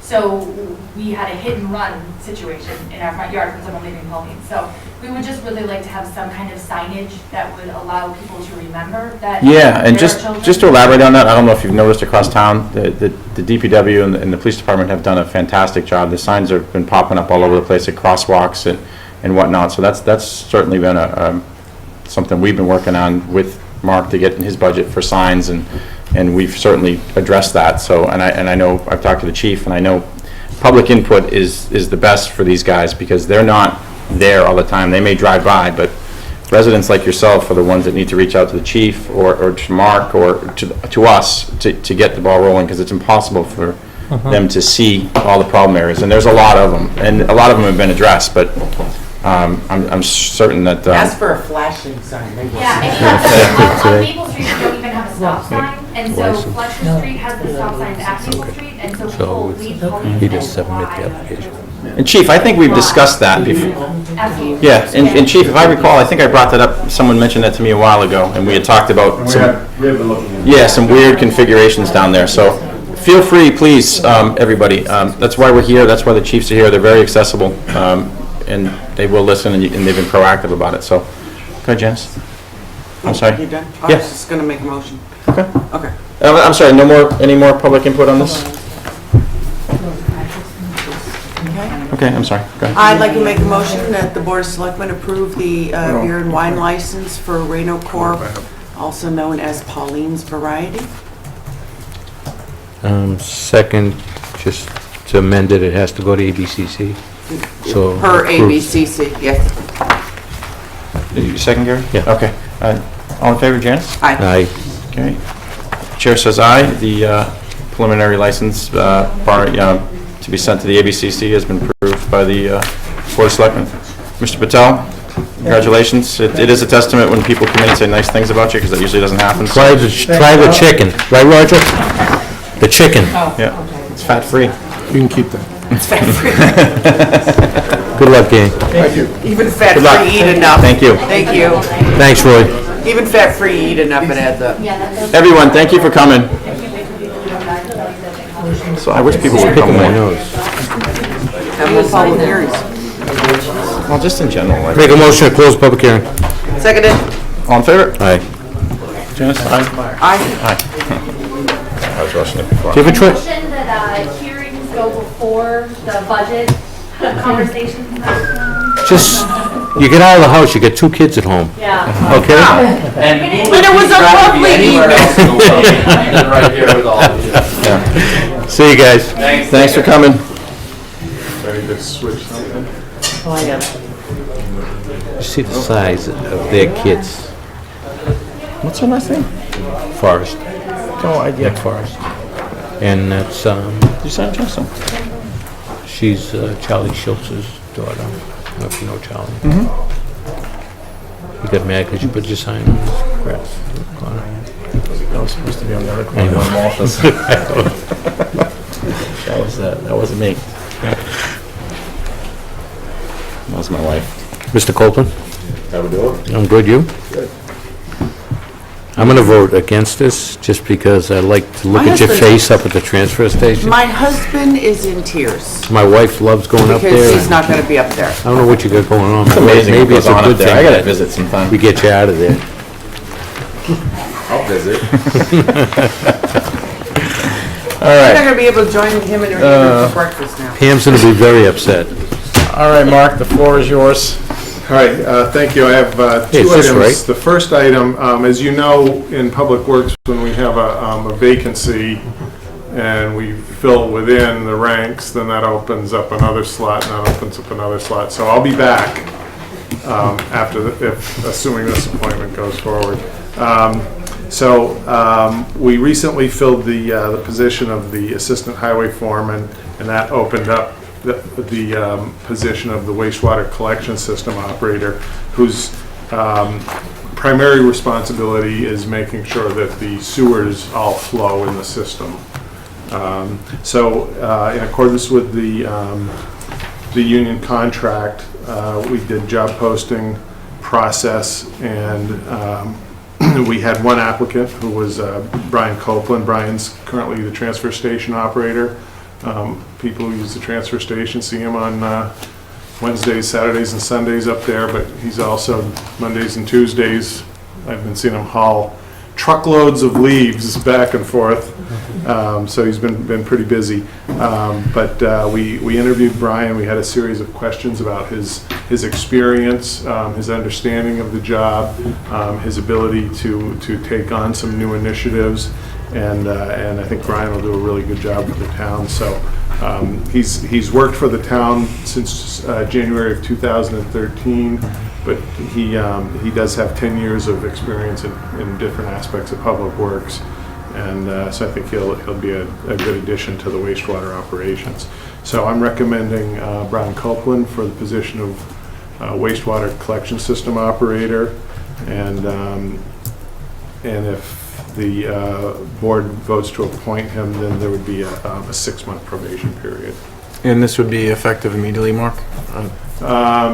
Effective immediately, but we still have to work out some details on transition, because then we have to fill the transfer station position, which will take some time. So we have to figure out who's manning it when and Two-timing. things like that. Using them in both places. Plus, we gotta plan that. And we're doing the same thing with our assistant highway foreman, who has his position now, because he's kind of doing 2 or 3 jobs also. Sure. You doing this of your own free will? I am. Are there any special licenses he needs to get, or? Actually, there aren't any, other than the It's unusual. the CDL Class B, Class B and and 2B. Yeah. but there is no wastewater operator's license required for this, but there is a voluntary license issued by the state that we'll look into to getting, but it's not required for the position. So, but there's licensure that you could probably get to a higher position Yes, yes. in there. Okay. I'll make a motion to appoint Brian Copeland as the new, what is it called? Wastewater Collection collection system operator, effective as soon as Mark tells him. With sadness, I recommend highly. Seconded. All in favor? Janice? Aye. Aye. Chair says aye. You know, one thing I'd like to point out with this position, of anybody in the wastewater division, this is the guy that the public would see the most, because if there's a sewer plug, or he's out Oh, working good, so in he'll the be street. still seen. So, well, and because, and he's a good candidate, because we do hear good things about him up at the transfer station. People like Brian, and so he'll be a good face for the community. They will. Good.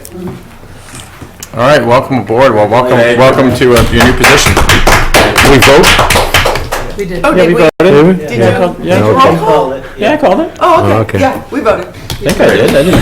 Yeah. Good luck. Thank you, Mark. Thank you. All right, Brian, we'll see you. The second item is the, Congratulations. I promise not to stuff my store or anything. Yes, sir. Alrighty. Well, Mark, you're starting to run out of bodies for replacements up I there, gotta so. ask a quick question. What, well, I'm glad you asked, because this is the month of not November, it's Movember, and it's supposed to be mustache growing month to raise awareness Yes. of men's health issues, Yes. prostate health. so Yes. it's supposed to be And, mustache? It's mustache, but if I grow a mustache, no one notices. So why I Jeremy's start like with a that. beard and then I'll shave down. So. But you're- And plus, I'm getting ready for Santa Claus season. I was gonna There you say, yeah. So the next item is, as we voted at the last meeting, to award the contract for sludge hauling of our wastewater sludge to Wall Trucking. I have contracts ready for execution by the board.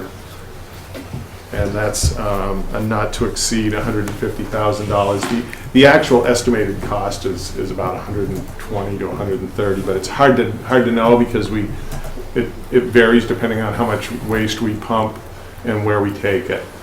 So what I've put in the contract is that we have 3 different options. We can take it to our disposal place in Cranston, Rhode Island, which is the cheapest, but also a lot further to drive.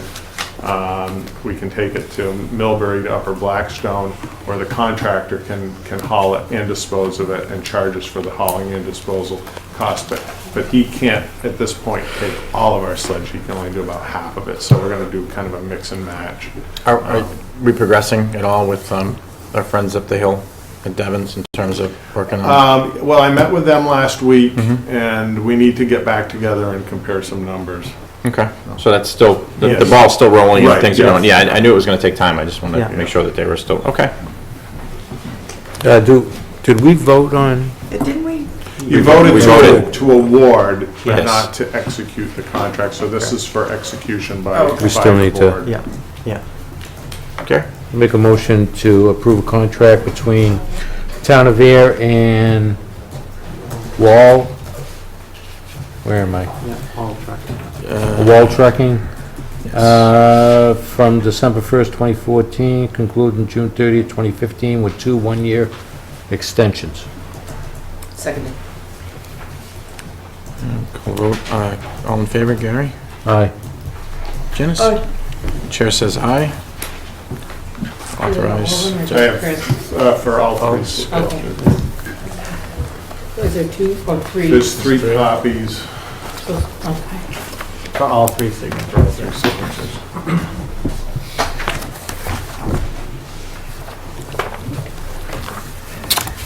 I gotta write slow. People think I forged it. You just get a stamper and stamp it, I know. I've been trying. right? Absolutely. You got a signature always looks the same. Mine looks different every time. Mark, how did the thing go the other night at the fire Very station? good. Yeah. Yes, what I did, and Cindy Knox left, we're going to put out a town announcement on the web tomorrow that basically explains what we did and if people have other ideas, and it also will direct you to the presentation on the website, so you can look at what we did. Basically, what the landscape architect did was he took sections of the corridor and identified features and characteristics and problems and potential solutions. And I'll give you an example is, as you end East Main Street and go across the bridge, the bridge is kind of, could use a paint job and maybe something else. A new bridge. But then when you come around the corner, you really get the gateway to Main Street. But, I know that you're familiar with the building back there, but he says, there's a wooden shed right there that kind of, do you want me to move it? kind of spoils the view. I guess that would be me. So those are the types of things that we'll look at in detail, is what could you do aesthetically to do that. And there's some things that are pretty easy to do, like for instance, when you come out of the Rotary, and this is on Mass DOT's section of the road, but you come out of the Rotary and Balch Pond is on your right, and it's a really pretty pond, but it's got there's a lot of growth on the side. So if we could trim that up and expand the view of the pond, it makes a statement. It doesn't really cost much to do that. Plus, because that is a dam, we're supposed to be doing vegetation removal on the dam anyway. So that we're killing two birds with one stone right there. So those are the kinds of ideas that came out of it. But we also focused on some of the other issues, like the Park Street, Main Street intersection, and how that relates to the new commuter lot and the pedestrian crossing and the sidewalks in that area. We talked about the raised curb on the south side of Main Street, and how could we modify that so that we don't have a drainage problem or an icing problem or a snow removal problem. So those are some of the challenges that we'll be looking at long term. So it was good. If you fix the guardrail, I'll get the shed removed. How's that? That's state, isn't it? I noticed that guardrail. I know exactly. That guardrail was hit in Easter 3 years ago. I'm 4 years gonna ago. find out. The car almost went down the From Mass stairs. DOT. I think Mass DOT owns that. I think they, But Mass DOT's been non-responsive, I should say. Yeah, we've noticed that with the MBTA with the fence also, yeah. I call all my contacts there. I think I need to meet with the district engineer and say, look, you guys can't ignore us.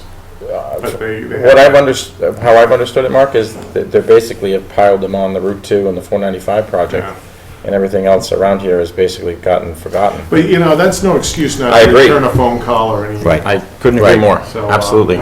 And some of the stuff, like you asked what was going on at the Rotary because they were digging test pits. We still can't out get an there, answer. and I haven't got an answer. And they send the machine in, dig holes, and then leave, and don't tell anybody. So I think I'm going to schedule a meeting with the district engineer and just say, look, we need to work together on these things. So, Cool. Sure. all right, great. Thanks. Mark. Have a good night. All right, we have, J-Bus, yeah, we had a meeting last week in Shirley.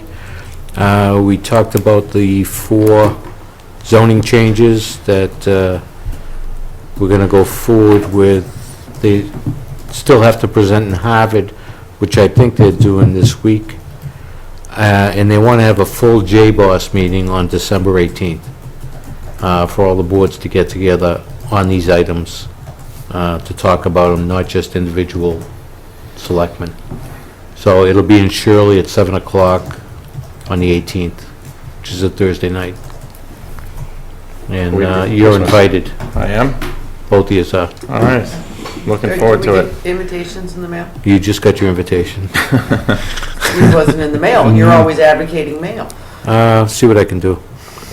You guys can keep, I'm going to write it down and forget it, but I got it. But, I mean, I'll it's, send an email tomorrow. they, Shirley's, they're kind of excited about doing this, so, even though they're not gonna reap any benefits The financially. frustrating part, because I'd love to see them be able to, Well, there was some discussion with the Harvard Board of Selectmen on Shirley should secede from Devon's and do it themselves, but That's not where we were going I'm not even gonna with go there this, with so it's, I think that's, they later apologized. I think that's in Yeah. the next article where they apologized for basically kicking. well, Leo Blair, who was the rep at the J-Boss, chairman, did say something at our last meeting that wasn't, he apologized for the rest of the board, that, You guys did a lot for it me. came out that way. But, we're trying to get a little victory, not, some kind of group effort to get something done through J-Boss. And these zoning changes seem to be an easy way to get things done and to be helpful, so. See what Great. happens on the 18th. All right, so the 18th. That it for J-Boss? That's it. This is just something that came to me. Gary's brought this up. I brought it up over the last 2 years. And it kind of smacked me in the head last week when Robert said what our energy bills are going to, which we were able to lock into a decent rate. But I believe after that, Robert, it's going to double, triple, possibly. Yeah, if I may, from your previous meeting, the board, and it was locked in upon your vote, the board is locked in Sure. at 11 kilowatt, For 1 year. 11 cents kilowatt for 1 year. As of January 1st, based on Mr. Sherman's work and Ms. Cabri's work in dealing with the utilities, it'll be 24 cents a kilowatt hour, meaning, so we've protected, the board has through its action insulated the town, no pun intended, for the winter to protect it Yep. for a year. One of the things that the Energy Committee, which I will be leading, putting a group together from that to look at recommendations to this board for a longer-term energy contract where applicable. Because as you can imagine, I think you all know this, they're a dime a dozen. We average at least 3 or 4 calls a week from various Sure. energy providers and so forth. And we're fortunate to have somebody in Mr. Sherman that really knows it, and also Ms. Cabri on the numbers side. Sure. No, we're- So that was just to protect it for the year. And secondly, though conservatively speaking, just in the 4 years that I've been here, this doesn't include the time before then, conservatively, the town has made energy upgrades conservatively in the amount of $3 to $4 million through grants and rebates at no cost to the taxpayers. The solar array that the town meeting approved and this board supported, the net metering agreement, Ms. Cabri, before she left, I was talking to her, and we'll do something more in detail on this, but just under 2 years, the net metering credits, we've generated close to $235,000 in credits to the benefit of the town. Sure.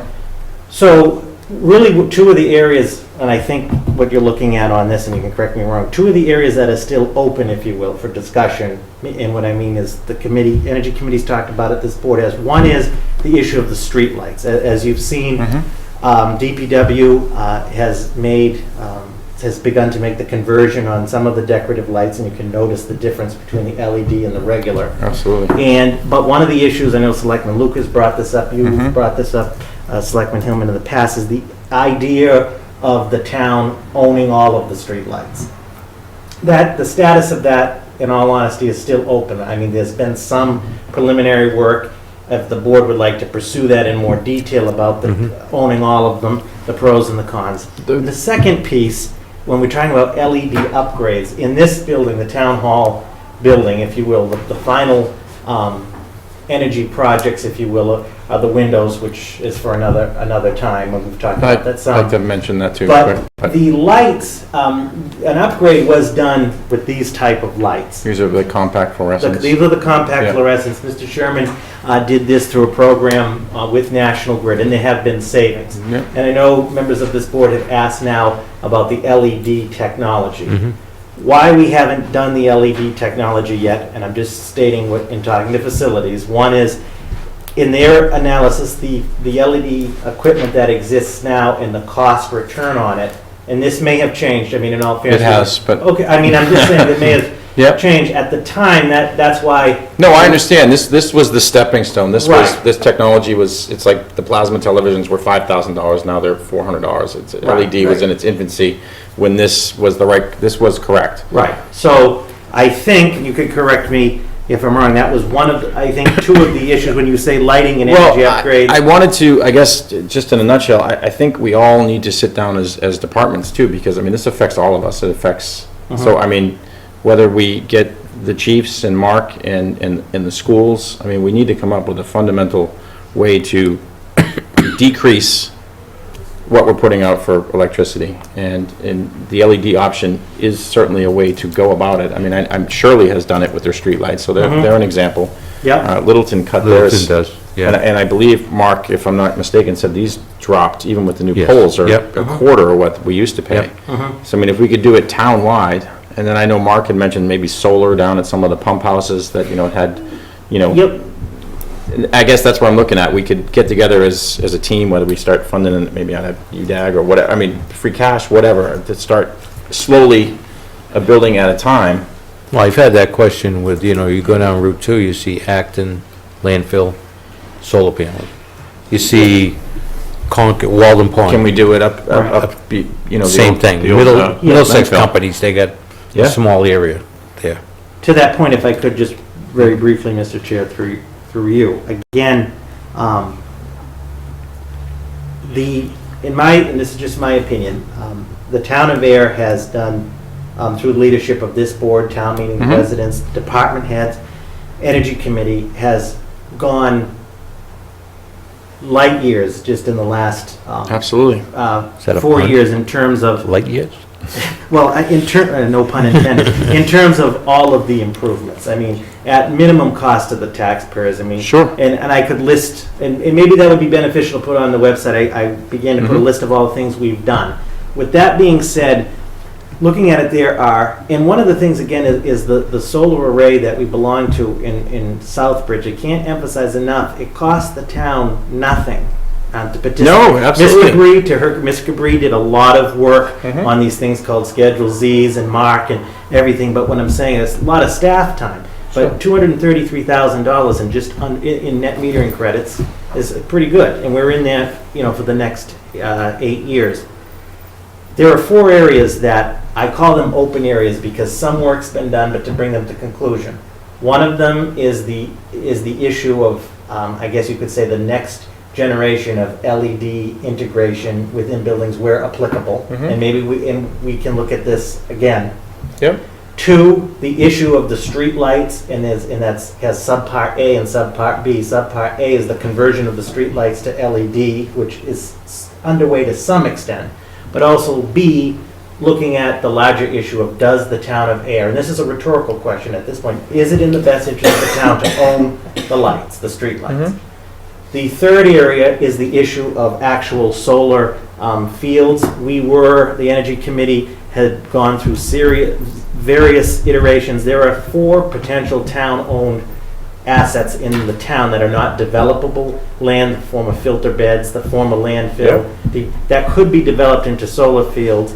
Constellation Energy was very interested in doing that 2 years ago until the company was bought by Warren Buffett, and they got rid of the solar development division. But what I'm saying is we've done some pre-work on that, so to that point, that's open. I think bringing the solar field to full fruition. Yeah, I guess that was I think that, you know how I'm big on working groups, but I mean, to get us all together, to come up with and put together what we pay, and this is obviously not comparable, but, to replace 16 LED bulbs at my house lowered my bill by $60 in 1 month. No, same with me. For recessed lights. So, I mean, obviously you do it throughout the town. We could potentially be paying up front, or there are several grants also too. Through Mass Save and community acts like that through the state that we should utilize, and possibly solar. I don't know if solar is the answer. I'm just saying that we really should be proactive, because who knows if electric, it could be 60 cents, from Constellation See what Energy. we could leverage, which direction. I also mentioned to Robert about Littleton. Would they be willing to sell electricity to Ayer? It's a gray area there, because I asked Savos that before he left, and he says it's somewhat, but there are options. So I guess my point was, it'd be nice to get the ball rolling, at least get everybody's ideas. And I know the school is trying to go as energy efficient as possible up there with the new building. And I don't know, I saw you putting new lights out there in front of the sign there the other day, out front. Fixing the lights. Yeah. Yeah, we've done energy upgrades. They've changed all the truck room lights to more energy efficient bulbs. We did the CFL thing in all the recessed lights, and then those have since been changed to LED. Yep.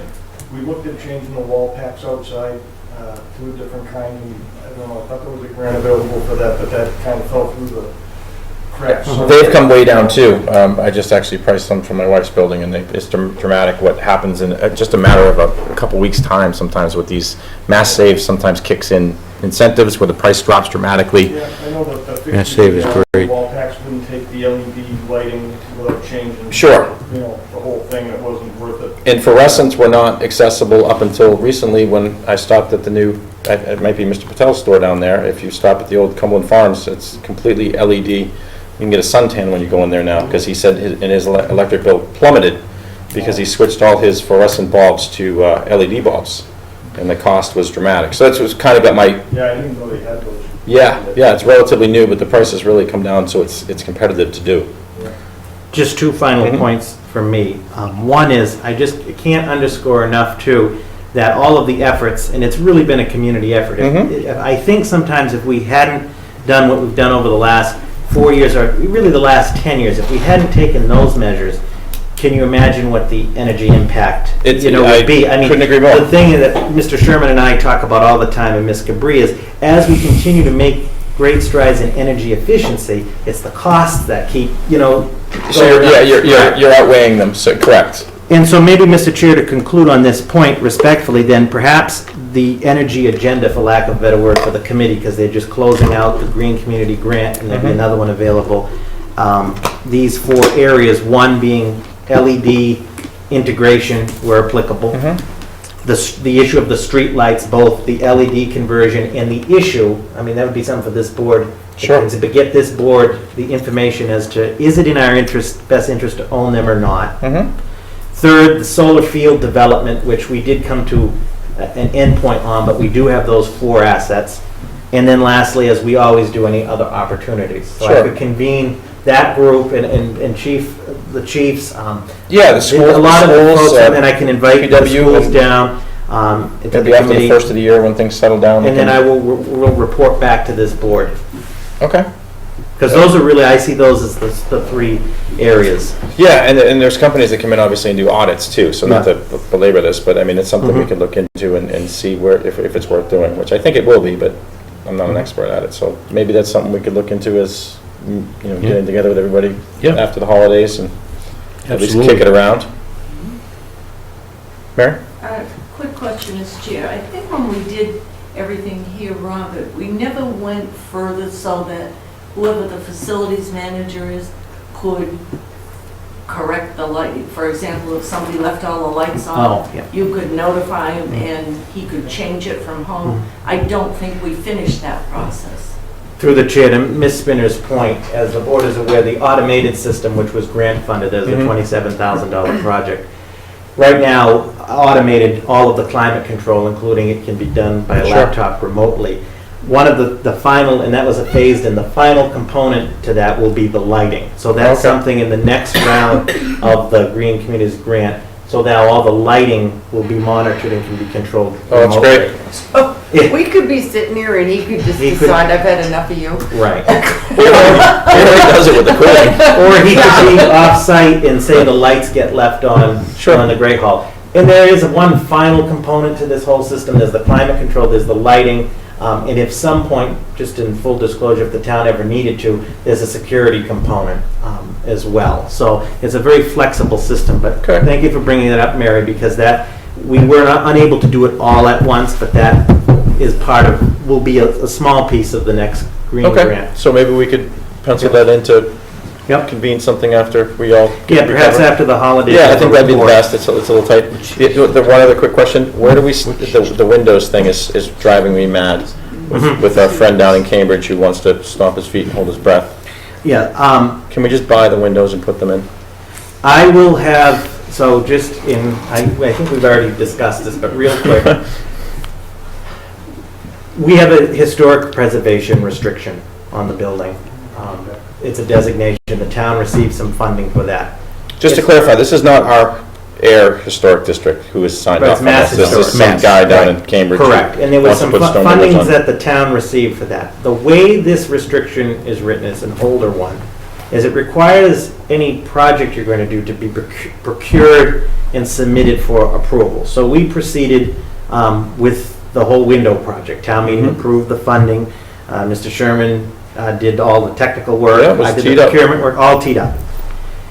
We submitted it for approval from Mass Historic, and the issue is the material that the window frames will be. Oh, I know, it's Right. it's But just in full only disclosure, 30% it's wood, all- even it's though, 40% wood. They want it to be 100% wood. so it'll rot. And not only that, but Mr. Sherman has argued, we've done what the Mass Historic Commission has recommended twice as far as the improvement, and it's failed. So that has been the holdup, because Mass Historic oversees the historic preservation restriction. I sent a detailed letter with all of the documents. Senator Eldridge and Representative Harrington and Benson have met with Mass Historic. Our Historic Commission met actually last night to talk about it, to see if there's something, because they've reviewed the project as well. What it all comes down to is that Mass Historic's position is that it must comply with the Department of Interior's, there's a whole, you learn something every day, but there's this whole thing on window restoration. I don't care. I mean, what can they do to us? So if the last- I don't mean to be rude to you, Robert, No. it's frustrating So because the final it's costing point us is, money. I have asked town council, and this was a unique question for them, and this came up at the capital planning. Yeah, absolutely. What are the implications of moving forward with the project? Once I have that information, respectfully, it'll be a decision ultimately for this board to make. What are the implications? Are the implications, do we have to return the money? Is the implications that there's a court order to reverse the work? We just want to know what all of our, well, this is what I'm just saying. That would make CNN headlines. Well, I mean. It would be great at the press conference on the front step. The frustrating thing is aesthetically, it's going to look just. This building is one of the most beautiful buildings Yeah. around. And you replace the windows, if anybody goes by the old Murray Printing Building in Westford, it's gorgeous. Absolutely gorgeous. You can't tell, I mean, everything looks fantastic. You wouldn't know, and not only that, we're gonna cut our energy bills in half probably, and actually make this comfortable in here, where I'm sure, Carly's hair is blowing right now because the wind's blowing outside. Yeah. With these old windows, so it frustrates me that some guy I like it when it does. some guy down in Cambridge is saying no, even though he's probably never seen the building. Dan got and should be applauded, a phenomenal price to do these windows. I mean, I was amazed at what he got. Not only was he able to, and maybe his ears are ringing, but they should. Not only was he able to get the most energy efficient product, including the exact replication of the historic windows, the ones upstairs, but below the cost that town meeting approved. And what's frustrating is that Mass Historic and they've said this to everybody from myself to Senator Eldridge to whoever, the argument of energy conservation is not a criteria for them. The argument of security, because all of these windows would have new locking mechanisms plus screens, so when we open them, that it's all about this historic wood that we're 60% away from. It's 40% composite. And aesthetically, I've seen it, you couldn't tell the difference. No, you cannot tell the difference. Mr. Sherman spent 3 hours one day with the gentleman from the company matching the historic colors. And it doesn't have to be painted. It doesn't have to be require, anything. right, it'll look just like. Doesn't shrink. Correct. And So, beautifies an to already conclude this beautiful building. point for this evening, let me get, Attorney Rich, let me just get what the implications off of that, and respectfully, that'll be a board decision as to how to proceed. Yeah, no, I just don't want to end up costing another $100,000 because window costs because templates have been made and whatnot. Now they're sitting on it, and we're wasting. We've lost this season already because we would have been well on our way if this was correct. Would have been right now. Yeah, it would have been going right.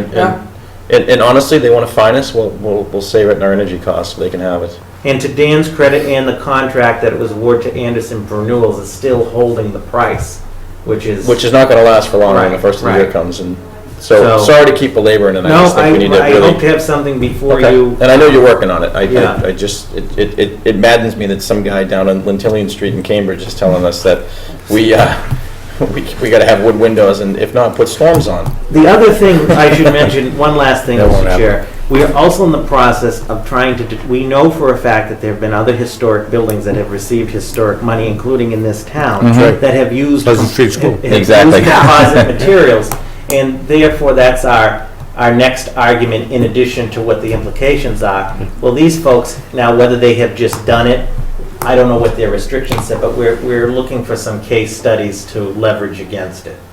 Chief, you never had to arrest anybody for violating historic window measures or anything like that? All right, just checking, all right. So, All right, thank you, Robert. You would arrest the chair, right? Yeah, take me in. Yeah. It is? Well, that's a good point. What's that? They could be gone, Miss though, in Yeah. Ms. January. Spinner makes another interesting political point. The members of the Mass Historic Commission are appointed by the governor, so perhaps there'll be new Oh, commissioners. let's get a hold of in the January. Governor-elect Baker and say, Yeah. hey, we got an issue here. Let's invite him to the Christmas lighting. We'll put him aside. Not I volunteer to be on that committee. Yes, All right. yes. All right, sorry to, all right. Good point, though. Good point, Mary. We are up to, unless you guys have anything else for minutes? Make a motion to approve October 14th minutes. Any objections, Janice? I guess they're good, yeah. Okay. I want that. All in favor? Aye. No, I did second. Did I second? I second. Yeah. All in favor? Aye. Aye. Aye. October 14th is approved. Make a motion to approve October 20th. Yeah, Board of Selectmen town meeting minutes. Seconded. All in favor? Aye. Aye. Aye. Aye. Minutes are approved. And on that note, I make a motion to adjourn. Into Into executive executive session pursuant to Mass General Law, Chapter 38, Section 28, 1A, for exemption number 1, which is the Officer Empower 111F medical bills. Exemption number 3, litigation strategy, 190 West Main Street property enforcement. Exemption number 6, contemplation of the purchase of real estate. And to not reconvene into open session. We're going to be adjourning from executive session. Yes. And because these would, Because Detrimental to the... Detrimental to The town's position. town's position. she put that in there. Um, A second. All in favor to enter into executive session? Gary? Aye. Janice? Aye. Chair says aye. We are now in executive session.